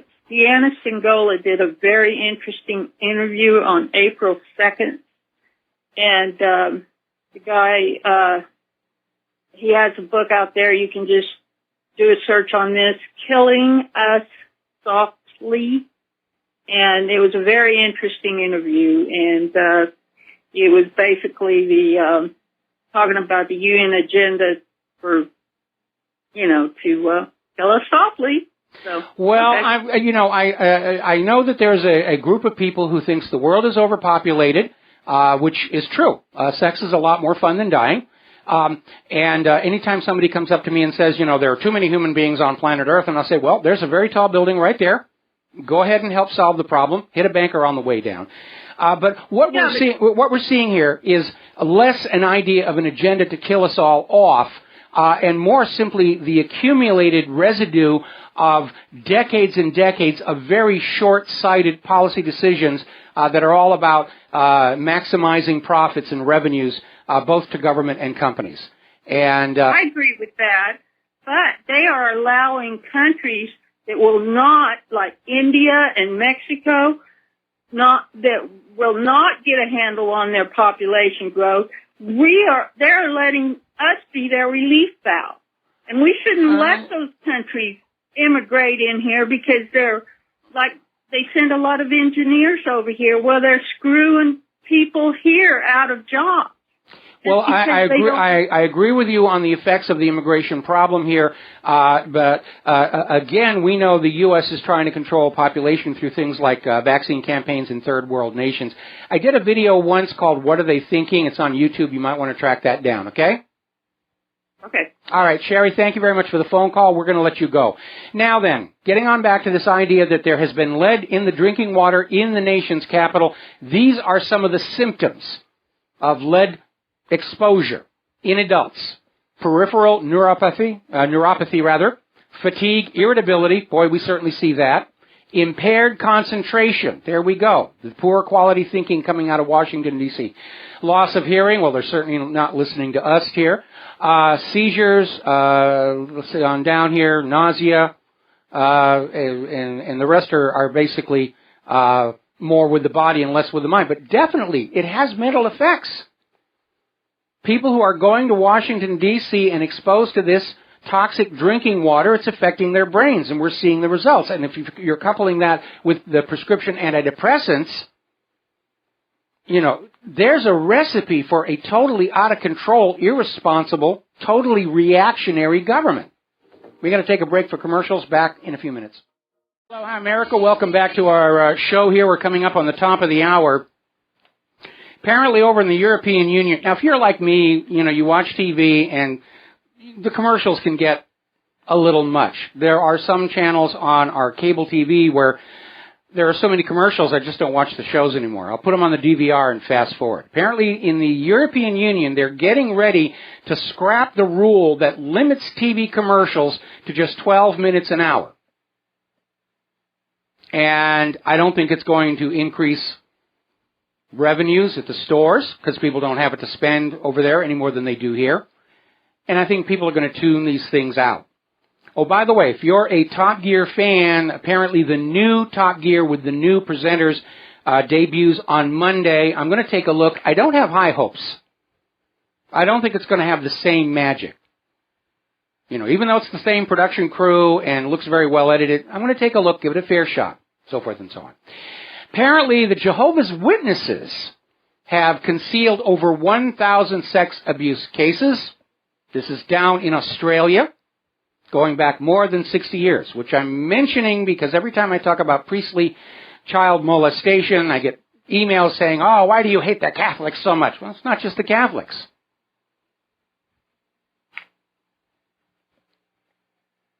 And I'm going to take issue with anybody who is sexually abusing children anywhere, anyhow, regardless of race, creed, color, religion, faith. If you're an adult, I don't care what you're doing in the privacy of your own bedroom or in a swimming pool with other consenting adults and small common household appliances. I don't care. Have fun. Little children are to be protected. They're to be educated. They're to be made enthusiastic about things like science. That's fun. So, as I said, I'm a very easygoing guy, but on the issue of children, I have these very primal protective instincts that surface. Part of it being, of course, that I'm a frustrated daddy.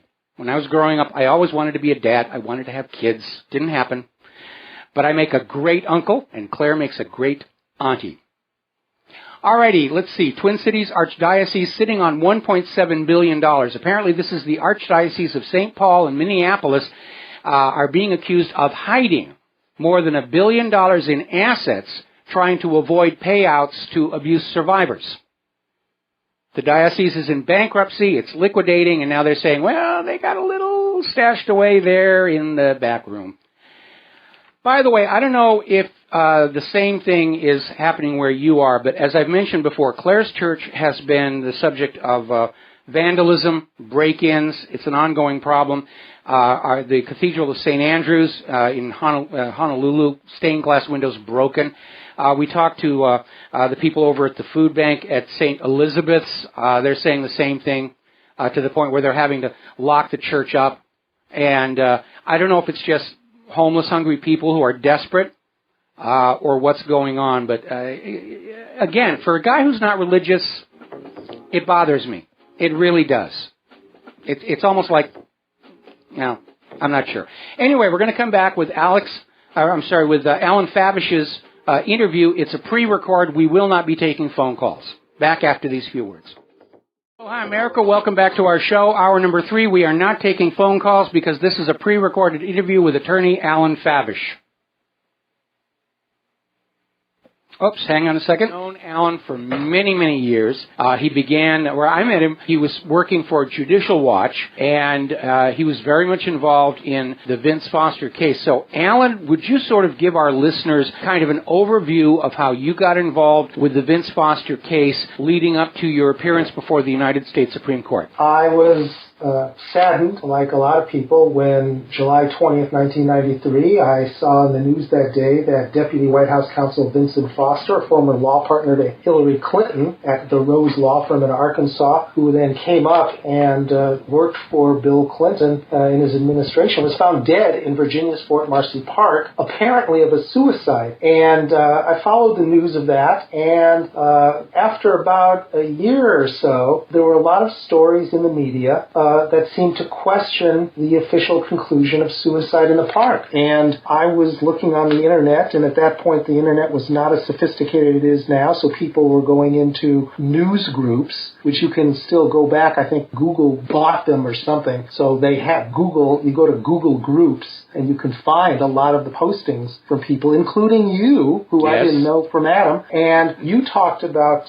some things with regard to the Foster death. What was really important was that the Senate Whitewater Committee in, I think it was early 1995, released 3,000 pages of FBI and Park Police files about the death, and a fellow named Hugh Sprunt, just a private citizen, went through all 3,000 pages and put out on the internet, I think later that year, maybe early in 96, his own Citizens Independent report, he called. And other people were looking at these documents, and one of the things that you said about it kind of hooked my interest, because you talked about the color of the alleged suicide gun. And one of the documents that was released that Hugh Sprunt wrote about was a summary written by the FBI of their interview with the widow Lisa Foster. And she basically said in the interview, yes, this looks like the silver gun that we brought up from Arkansas. The problem is there was a leaked photograph of Foster's dead dead hand holding a gun that did not look silver. It looked black. So you pointed this out and talked about it on the internet a lot, and what you were saying made perfect sense to me, and it made sense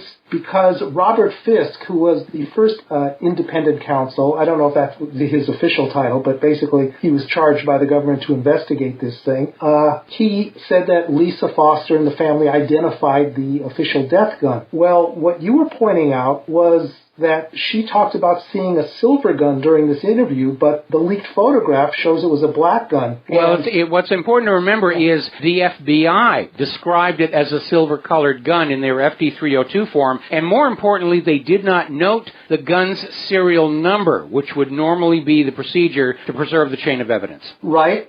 But what was interesting to me, though, was focusing on the investigators. So in this case, Robert Fisk. And for him to write in his report Lisa's identification as if it was a valid gun identification, then it's sort of like, we've got him. It doesn't matter really whether it was a silver gun or a black gun that they showed her or anything about serial numbers. There's no way a decent, honest investigator would have treated Lisa Foster's identification of that gun as valid, because if it was a black gun that they showed her and she said it's silver, that doesn't make any sense. And if it was a silver gun they showed her, that doesn't make any sense because we have the photo showing it was a black gun. And not only the photo, but other documents from the FBI and Park Police describing it as a black gun. So I thought at that point, there's something fishy here. If an investigator is going to make a statement like that, which is blatantly wrong, 100% wrong, 100% provably wrong. And it went on and on like this when you looked at a lot of different aspects of this case. I didn't get to Judicial Watch until April of 1998, but by that time, I had already filed my own Freedom of Information Act lawsuit in February of 1997 as a private citizen. I didn't have to hire a lawyer to do it because I was a lawyer, and I wanted a bunch of photographs having to do with the Foster case. The Park Police, they were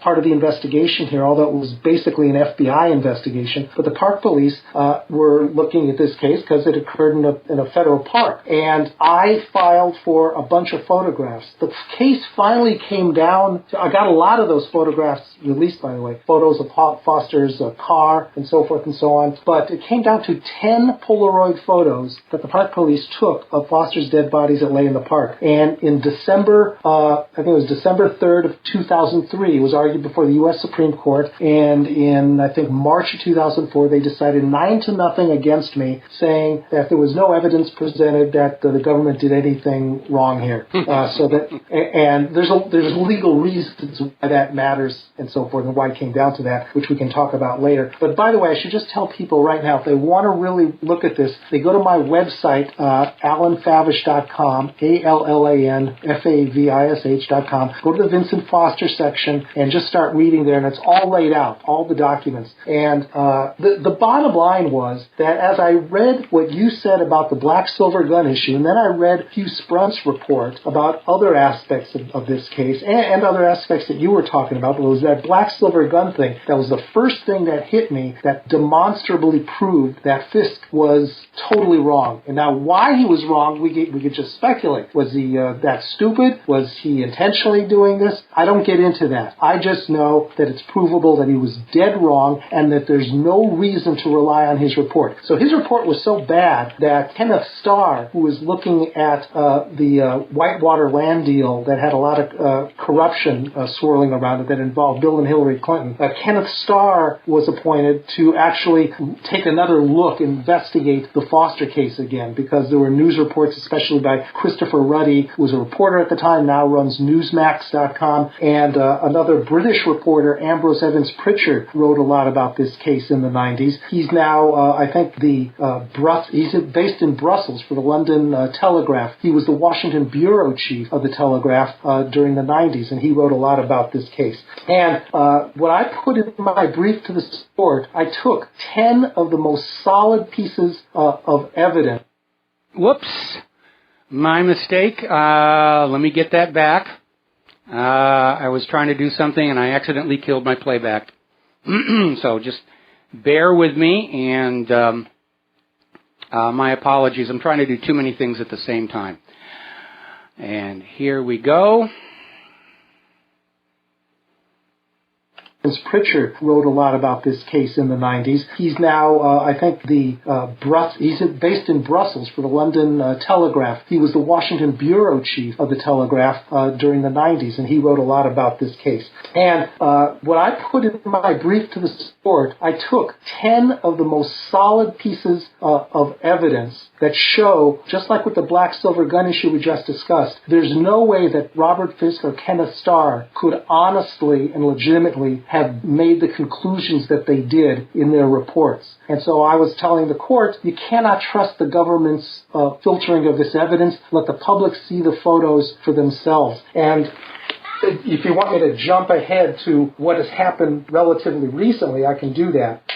Yeah, please do. Sure. A fellow named Patrick Knowlton was actually a grand jury witness involved in this case. He's just a private citizen who happened to be in Fort Marcy Park after Foster was dead. And Patrick Knowlton saw some unusual things in the parking lot. One thing he did not see was Foster's car, which should have been in the parking lot, since the official story is that Foster drove himself to the park, walked in, and killed himself. And Patrick Knowlton tells a very detailed story about how he was abused by the Office of Independent Counsel under Kenneth Starr, and in a way that they were making it out like he was lying about certain things. And I have no doubt in my own mind that he's been telling the truth. And Hugh Turley, another private citizen, joined by John Clark, an attorney on the East Coast, they dug into this thing just the way Hugh Sprunt did, and they produced a website called FBICoverup.com, and they've been pulling out a lot of evidence over the years. And unknown to me, in 2009, they found some documents in the National Archives which are explosive, absolutely explosive. They are the resignation letter of Miguel Rodriguez and a 30-page memo by Miguel Rodriguez to Kenneth Starr and other lawyers in the Office of Independent Counsel about why he thinks that basically there's a cover-up going on. And publicly, we know that Miguel Rodriguez, who came from as an assistant U.S. attorney from the Sacramento office back in 1994-ish, he was only there for 6 months and then he left. Publicly, we don't know why he left. Now, just as a side note, I tried to take his deposition in 2001. I asked a federal judge in Los Angeles to do that, and basically I said, we have to be sure, Your Honor, that the Polaroid photos that the government is showing you in secret in your chambers, I was not allowed to be there to see these, but the judge did look at photos. I wanted to be sure that he was being shown the authentic Polaroid photos. And I cited from 2 books, one by Christopher Ruddy, run by Ambrose Evans Pritchard, published by major U.S. publishers. Those books came out in 1997, 1998, and they talked about what Miguel Rodriguez went through and how there was some question about whether somebody in the government was tampering with the photos. Now, we don't know who the sources were for Ruddy and Ambrose Evans Pritchard. It could have been Miguel Rodriguez's assistant at the time, a lady named Lucia Rambush. She also left with Rodriguez. And the judge denied my request. The Ninth Circuit didn't even address it, even though I said, please reverse the judge on this. And the Supreme Court did not address it either. But now I learned that in 2009, Hugh Turley and Patrick Knowlton are in the National Archives. They find Rodriguez's resignation letter. They posted on their website sometime in 2009. I didn't know about it. I just happened to go to their website a few months ago to look at some other stuff there, and I see these things, and oh my goodness, if I would have had these documents back in 2001 when I was asking the courts to allow me to depose him under oath, there's no way a decent judge would have denied my request. But anyway, these documents, the key thing about what Rodriguez says in this memo is that he says that he saw at least 2 photographs. 1, a Polaroid that was taken in the park of the dead body, and 2, an autopsy photograph. That's different than taking him in the park. That's later during the autopsy. 2 photos of the right side of Foster's neck that look like they show a wound on the right side of Foster's neck. Officially, according to Kenneth Starr, Robert Fisk, no wound on Foster's neck. That's that's the official conclusion. The only official wound to Foster's neck was a shot 38 caliber revolver inside the mouth and supposedly an exit wound in the back of the head. Which left nothing on the neck, according to the official story. Right, nothing on the neck according to the official story. And so now you have Miguel Rodriguez in his official memos saying that he saw an autopsy photo and a death scene photo showing a wound on the neck. This is explosive. So when I learned about this was in February this year, I contacted the only journalistic enterprise that covered my lawsuit for the whole 7 years that it was in the courts, February 1997 to March of 2004, and that was Joe Farah of WorldNet Daily. Fearless reporter, a real patriot. He knows what the First Amendment means. He's fearless. And they did a story a couple weeks after I contacted them and told them what was going on here. And you can find that. It's linked on my website, but just search in WorldNet Daily, Favish, Foster, and you'll find it was a recent story a couple months ago. And nobody else in the media has followed up on this. Nobody. What should be done, unfortunately, I've got a day job. I haven't won the lottery yet, so I don't have time now to do another FOIA request, but somebody can really easily just do another FOIA request, copy mine, ask for these 10 photos again, and you've got all the work I've done, and then you just add to it now these memos, and you get Miguel Rodriguez under oath, because he went back to the U.S. Attorney's Office in Sacramento. But I don't have time to do it. Where is CBS? Where is the AP? Where is anybody who's got the money to hire lawyers? They can hire me to do it. Well, they're too busy trying to find reasons to diss Trump. But what's interesting about Miguel Rodriguez is he mentioned that there were additional crime scene photos that had been taken with a regular film camera rather than a Polaroid. Absolutely.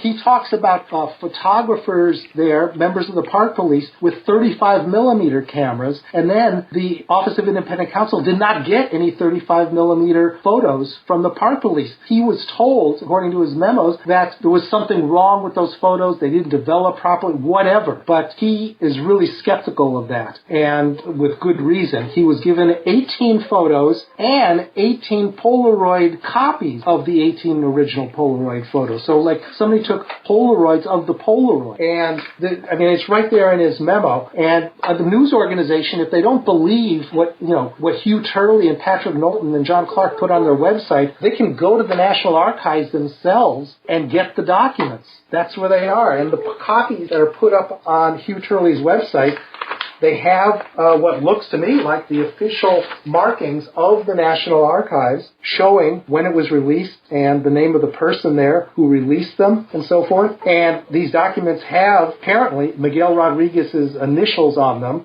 Again, I don't know his real initials, so I can't compare them and so forth. But my guess is I'm 99.9999% certain that these are authentic, and you just have to go to the National Archives if you want to disprove it. But again, where is the media in this? This is explosive, especially because now who's running for president of the United States on the Democratic side? Hillary Clinton, who was the first lady during the Clinton administration where this corrupt investigation occurred, to a former law partner of hers. This is huge. This is unbelievable that it's happening in this country. Well, you need to remember that Vincent Foster was the highest ranking U.S. government official to die under questionable circumstances since John F. Kennedy. Yes. And the indications are that he was actually murdered inside the White House itself and then dumped in Fort Marcy Park. Now, in an attempt to protect Hillary's chances for the White House this year, there's been a new book that's come on out saying that Vincent Foster actually committed suicide inside the White House, and the panicked White House staff dumped him in Fort Marcy Park. So they're trying to reconcile all the contradictory evidence to the official story while still reinforcing that it was a suicide and therefore we shouldn't pay attention to it and we should let Hillary be empress. Well, actually, I haven't heard about that book, so I want you to tell me about that in a second, but it doesn't excuse what Robert Fisk and Kenneth Starr did. Whether he committed, I don't know if it was suicide in the park. I don't know if it was suicide somewhere else and they moved the body to the park. I don't know if it was murder in the park or murder somewhere else and the body moved. I can prove, though, with 100% certainty that Robert Fisk and Kenneth Starr omitted discussing official evidence journalists in their reports if it would cast any doubt on their conclusion of suicide in the park, and that you cannot trust their reports. So even if he did commit suicide someplace else, why did Kenneth Starr then lie about the evidence in his report? That book doesn't explain that. And by the way, Kenneth Starr's report officially was an official government document that he was tasked with presenting to a 3-judge federal appellate panel. That's how that independent counsel law worked. He was basically investigating this matter on behalf of this appellate panel of federal judges. So when he gives this phony report, he's giving it to 3 federal judges. I mean, we're talking about, people talk about wanting to blow up the political system, the elites that have controlled things and so forth. I see the Foster case as something that potentially could do that, because you're not only talking about Democrats covering this up, you're talking about Republicans like Ken Starr covering it up. And remember, in 1997, 1998, the Congress was run by the Republicans. Newt Gingrich was Speaker of the House. If they wanted to get to the bottom of the Foster case, the Republicans could have done it. And in fact, there were some good Republicans who tried to. There were 3 Republican congressmen who on their own conducted a deposition of the witness who even the government admits was there and saw Foster's dead body in the park before anybody else did. And this is Congressman John Mica of Florida. I believe it was Congressman Dana Rohrabacher of California. Both of them are still in Congress. The third one might have been Dan Burton, who's from Indiana, and he's out of Congress now. But they deposed this so-called confidential witness. The government papers didn't refer to him by name, but I used testimony that he gave to these 3 congressmen in my brief to the federal courts and the Supreme Court, because what Fisk and Starr said about this confidential witness's story of what he saw in the park really illustrates the deception that Kenneth Starr and Robert Fisk perpetrated. And it's just incredible to me that you have some Republicans who tried to get the truth out, but after they did that, I don't know why they stopped what they were doing, these 2 congressmen, because they were. Okay, and that's the first part of our interview. We've got to take a break for some commercials, and we'll be back with part 2, 3, and 4 of the Alan Favish interview. Aloha, America. Continuing our interview with Vince Foster. And you will have everybody, Republican, Democrat, liberal, conservative, all working to keep these secrets under wraps. And one of the biggest, of course, is the fact that the biggest drug smuggler in the country is the U.S. government. And this is very much at the heart of the Clintons' rise to power, because if you go back to the Iran-Contra scandal, where you had untraceable guns going down to Nicaragua, and it was all being funded with cocaine coming on back, and the U.S. end of that gun and drug running operation was Arkansas under then Governor Bill Clinton. So what was going on? You need to understand, going back to the Reagan administration, it was Reagan's Attorney General, William French Smith, who changed the rules to allow the CIA to do business with drug dealers and drug smugglers without having to report it to the U.S. Drug Enforcement Agency. And this was the CIA's license to smuggle, created by William French Smith, and his assistant during that time was a very young Kenneth Starr. So Kenneth Starr has been part of this drug running operation ever since then. He knows what's going on, and it doesn't matter if he's Republican or Democrat. He knows he has to keep the lid on this, or it's going to delegitimize the entire government in the view of the American people. Yeah, just real quickly, what you mentioned about what William French Smith did, that's correct, and that ties in with a very sad story. There was a journalist at the San Jose Mercury News named Gary Webb, yes, who wrote about the drugs going down to allow the Contras to smuggle drugs into the United States in exchange for money so they could battle the Sandinistas. And it was called, what was it called? Dark Alliance. Dark Alliance. And he was pilloried by the press here, but he was mostly pilloried actually for the headlines of the story, which I don't know that he was responsible for the headlines of what the San Jose Mercury News wrote there, but the substance of what he wrote about was accurate as far as I know, and it was later, after people started investigating more what he brought forth, that we learned about what you just said about what William French Smith did. And oddly enough, I think Maxine Waters, who I disagree with 99.9% of the time, time, reacted to his stories because she was affected by all the drugs that have come into black communities in Southern California. And but even though this came out about William French Smith, it was largely buried in the press. You know about it and I know about it. You really have to dig to find it. And unfortunately, Gary Webb was just drummed out of a job, basically, and he committed suicide. So we are told. Yeah, so we are told. Now, I haven't looked into that. I don't know one way or the other. And it's very, very sad. By the way, there was a major motion picture done about that called Kill the Messenger a couple of years ago with a major star, and I applaud him from doing that. And I forgot his name right now, but he was the star of The Hurt Locker. He's playing in a lot of the Avengers movies. Yeah. But you can look up Kill the Messenger, and I saw it. I don't know if you saw it. It was a very good movie about Gary Webb. But very, very sad. Well, Maxine Waters had a valid point because there was a deliberate decision by the Central Intelligence Agency, which was not only smuggling cocaine from Central America, but they were bringing in heroin from Vietnam during the war there. And they deliberately targeted the black communities to sell their product in as a way of keeping the black population down and under control. They deliberately fed that in there.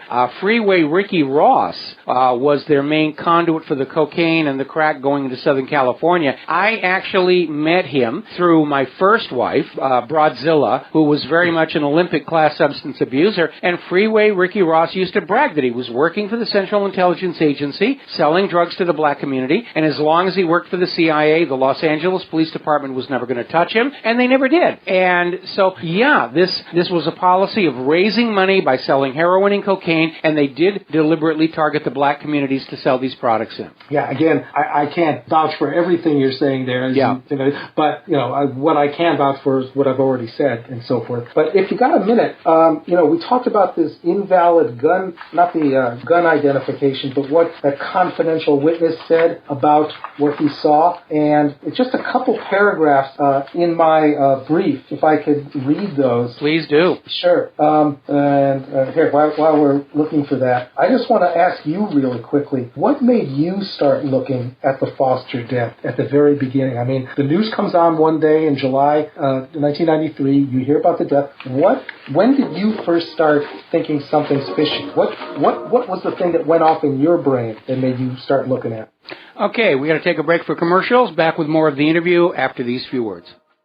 You need to understand that when this all began, my chosen career was visual effects in television and motion picture, knowing what makes things look realistic to an audience or a theater goer. And so I'm working in my, I had a little tiny animation shop in my home in North Hollywood, and I'm just in there working, and I've got the TV cable news coming into a channel on the video switcher just to sort of keep noise going and keep me occupied. And they showed that picture that was leaked by the White House to Reuters of the hand of Vincent Foster right next to the gun he supposedly killed himself with. And when that popped up on the screen, I looked at it and I said, this is fake. There are so many things wrong with this picture. There are things that should be there and aren't. And that was the instant when I knew something was really funny. So I hit the frame capture and I printed out hard copy on this thing. And at that time, I'd been working on a project for a company that shared the same building as CNN Hollywood. And we all shared this outdoor cafe for lunch, and I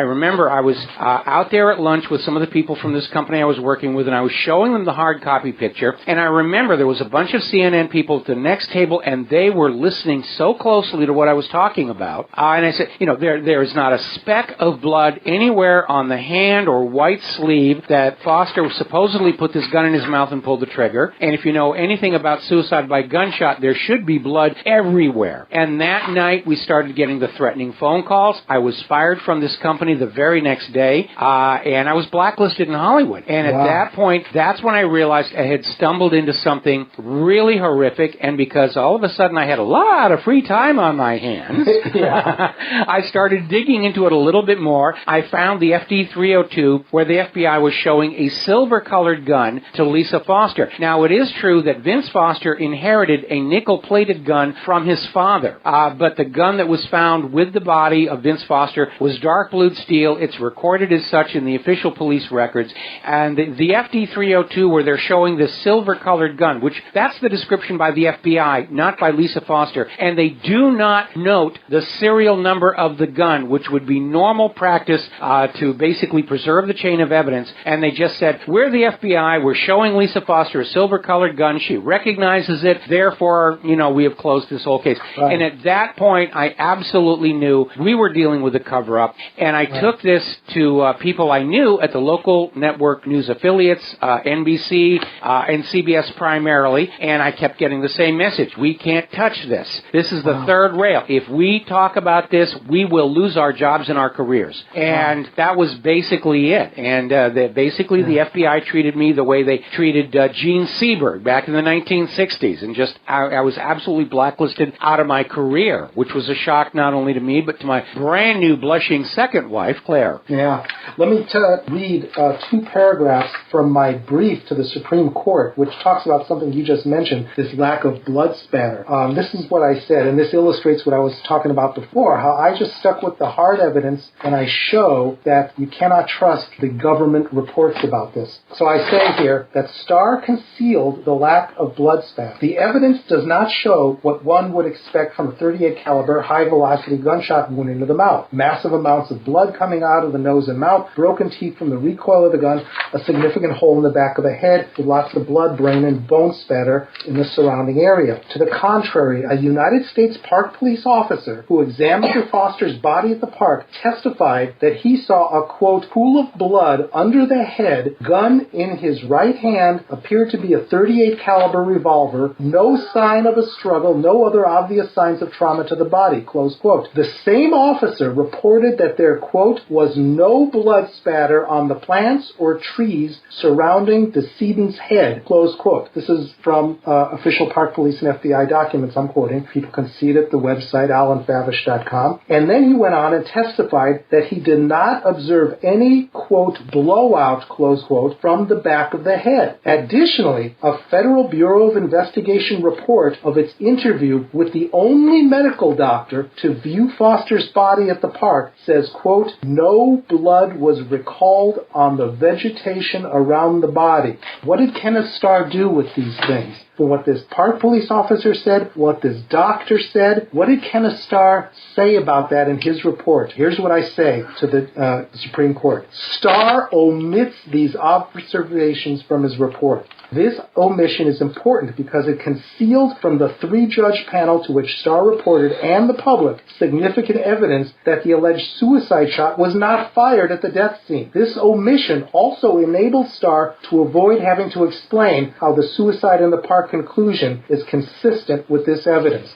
So this illustrates what you just said about the lack of blood spatter, but it also illustrates how Ken Starr operated. When there was documented evidence from a doctor who saw the body in the park, from a Park Police officer who saw the body in the park, Ken Starr just didn't mention it. Of course not. Anything that was inconvenient was just not mentioned. No, when Ken Starr quoted the FBI's FD-302, they left out the silver-colored part, and they just said, Lisa Foster recognized the gun. Now, there was one other possibility there, and that is, of course, that the gunshot was fired into Foster's mouth after he was already dead, because it is a fact that when your brain is destroyed by any trauma, your heart will continue to beat until it runs out of blood. And that's the reason why they had heaps of straw underneath the guillotines during the French Revolution. It's why motorcycle accidents are the primary source of donor hearts for heart transplants.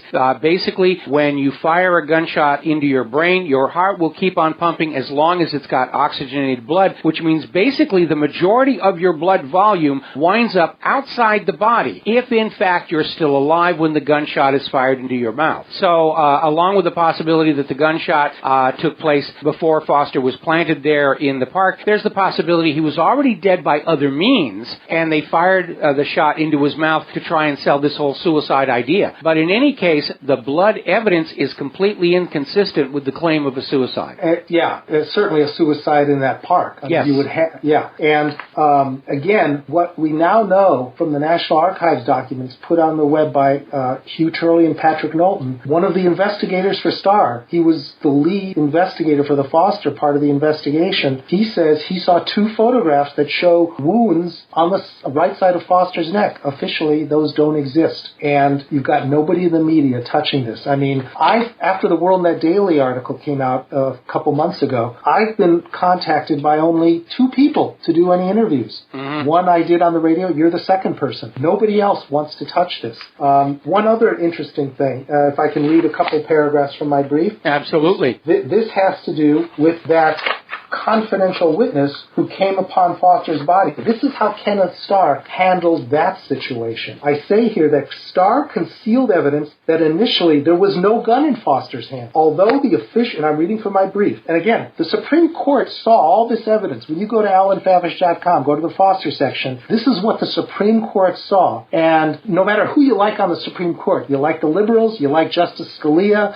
who's since passed away, all of them were allowed to let this stuff stand, what I'm about to read to you here. Although the official government story holds that Foster was found with a gun in his hand, the first person that officially found Foster's body said that there was no gun in his hand. This witness, known as the confidential witness, testified that Foster's hands were palms up and empty. Remember that, palms up and empty. Now, in concluding that this witness, quote, simply did not see the gun that was in Mr. Foster's hand, close quote, Starr cited the witness's FBI interview in which the witness said that it was possible that there was a gun at the back of Foster's hand that he might have missed. So let me stop there for a second. You have the witness under oath saying Foster's hand was palms up, no gun in the hand. And Starr says in his report, quote, the witness simply did not see the gun that was in Mr. Foster's hand. And at some point during his FBI interrogations, the witness said, well, and think about this, theoretically, it's possible if the gun, if the hand is empty, palms up, yeah, theoretically, if there's a gun underneath Foster's hand,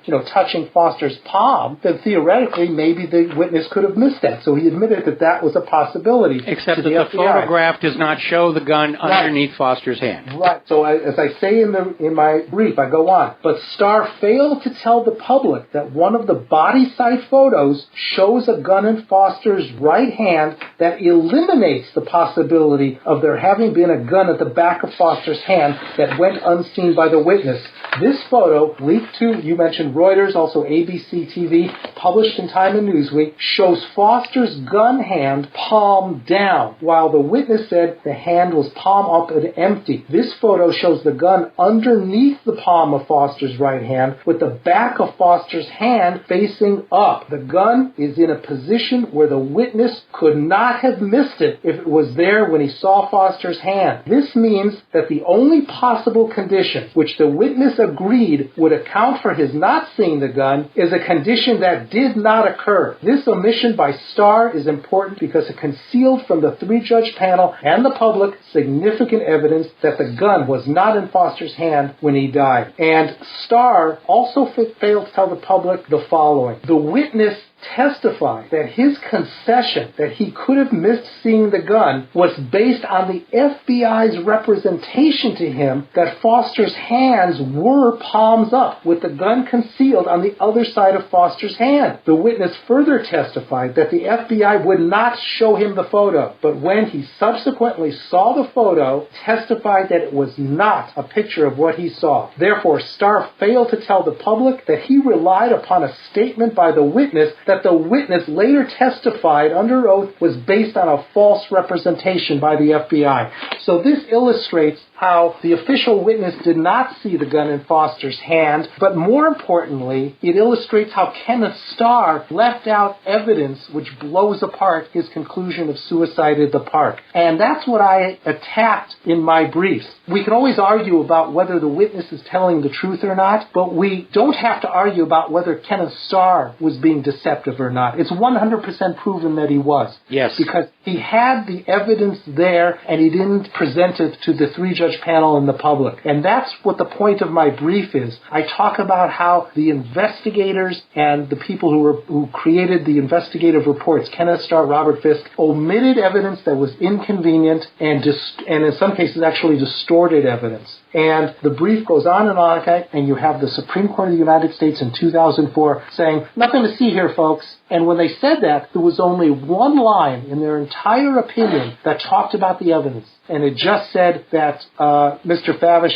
I'm just paraphrasing here, didn't present any evidence that would indicate that the government was negligent in its investigation or its reporting. They didn't back it up with any further discussion. They didn't try to refute anything I said here. And by the way, in 7 years of being in the federal courts on this, every single thing I say factually in these briefs was never refuted by the government lawyers. They could never refute anything that I said here in terms of what the evidence was. Yeah, basically the Supreme Court stuck their fingers in their ears and closed their eyes and said, we don't see it, we don't hear it, and you can't make us nya, nya, nya, nya, nya, nya. And nobody in the media would I got to the U.S. Supreme Court, for gosh sakes. It's right there for the whole world to see, the evidence, the documents, and they let the Supreme Court get away with that. I was interviewed on only a couple shows after that Supreme Court argument, and nobody went into any of the details here that would blow apart what the Supreme Court said and what Kenneth Starr said, and now you've got Hillary Clinton on the verge of possibly being president of the United States. And a lot of her enemies are going to wind up very depressed in Fort Marcy Park. What's really kind of interesting is how the Supreme Court tried to use the issue of privacy as a rebuttal to your Freedom of Information Act request. The idea that a dead person has a right to privacy, or the family members of a dead person have a right to privacy. Yeah, that's a good point. Let me explain that real quick. The legal issue was, when I asked for these documents from the government, the Freedom of Information Act allows you to get government documents unless it falls within one of several exemptions. The only exemption that the government raised here was personal privacy. Whose personal privacy? Not Vince Foster's, because under the law, you lose your privacy when you die. So they were claiming, well, it's the right of privacy of his widow and family members, his survivors, because if these photos are made public, then emotionally his survivors are going to feel very upset and very bad about having these photos of his dead body in the news media. So they were saying it violates their right of privacy to have these disclosed. Well, the right of privacy was very properly defined by the U.S. Supreme Court in a previous opinion, and it said the right of privacy is the right to control information about yourself. Well, there's no information about Lisa Foster, his widow, his family members in these photos. Only information about Vince Foster is in these photos. So I said, legally, the right of privacy doesn't even come into play here, because there's nothing about the survivors in the photos. Right to control information about yourself, going by the Supreme Court's own definition of privacy, which is backed up by many, many scholarly articles over the years, a lot of other court cases. And point number two was, even if there was a right of privacy on the part of the survivors in these photos, the Freedom of Information Act still allows the public to get these documents released if that right of privacy is outweighed by the public's need to know the what's in the documents. And the case law over the years, since the Freedom of Information Act was enacted in 1966, actually kind of interesting, one of the leading proponents who got the Freedom of Information Act enacted was a young congressman named Donald Rumsfeld. He went on to other things. Anyway, this is a great thing he did back then.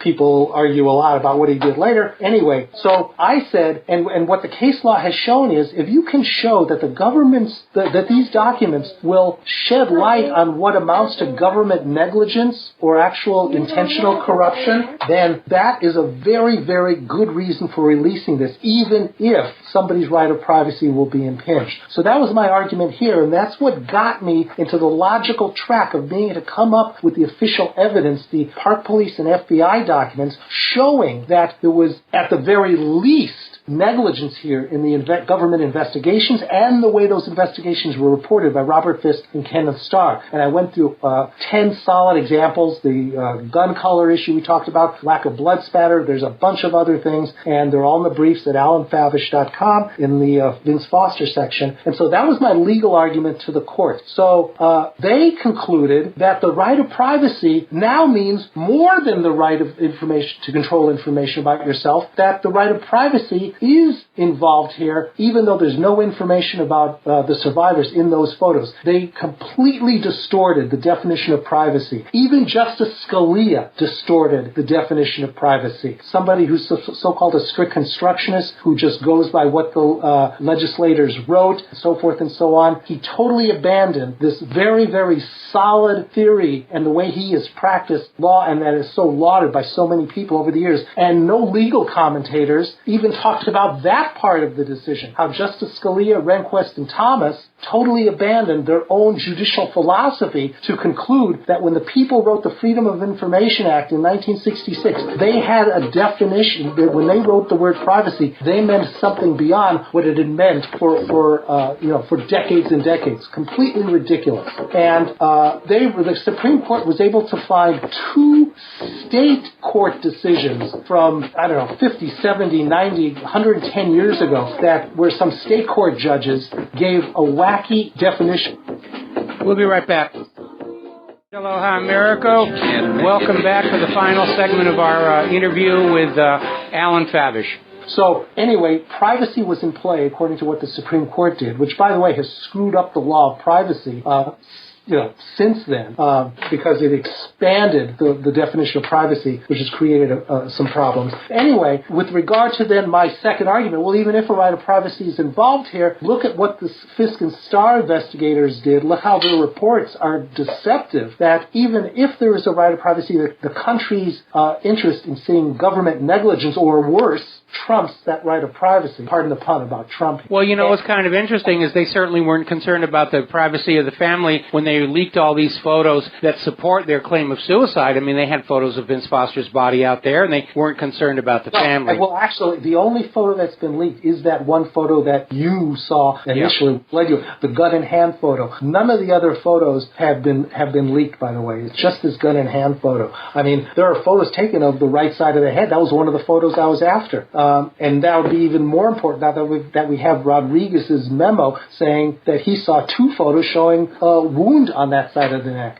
So the Supreme Court, they had only one sentence which discussed all this evidence that I presented to them, and they just said that there's nothing here in the evidence showing that the government did anything negligent. And that's it. They didn't back it up with anything. They just gave that... Well, look at that Al Gore, George Bush decision from 2000. I mean, it's obvious the Supreme Court is just as corrupt as any other part of our government. Listen, Alan, I hate to do this, but we have run out of time on this interview. We're going to have you back again in the very, very near future. But keep up the good work. I mean, obviously, I've been following what you've been doing all this time here. And so people, if you want to know what Alan has been up to, it's alanfavish.com. You can go and read it for yourself. This was an assassination, flat out, part of the Clinton dead bodies list. And even the United States Supreme Court is covering up for this because the revelation that there was a murder inside the White House could delegitimize the entire government in the view of the American people. So, Alan, thank you very much for joining us today, and we'll have you back in the very near future. Okay, well, that finishes the interview that we had with Alan Favish, and again, he got all the way to the United States Supreme Court trying to get these photographs that would confirm the report, not only from Miguel Rodriguez's resignation letter, but the medical report from Dr. Holt that surfaced that also said there was a wound to the neck. And that second wound would obviously undermine the claim of a suicide. And again, Vince Foster was the highest-ranking government official to die in office since President John F. Kennedy. And there is clearly evidence of a cover-up here. Now, under U.S. legal procedure, when you find a dead body, it is presumed to be a murder. Suicide must be proven because murders covered up by faking a suicide are very common in the history of crime.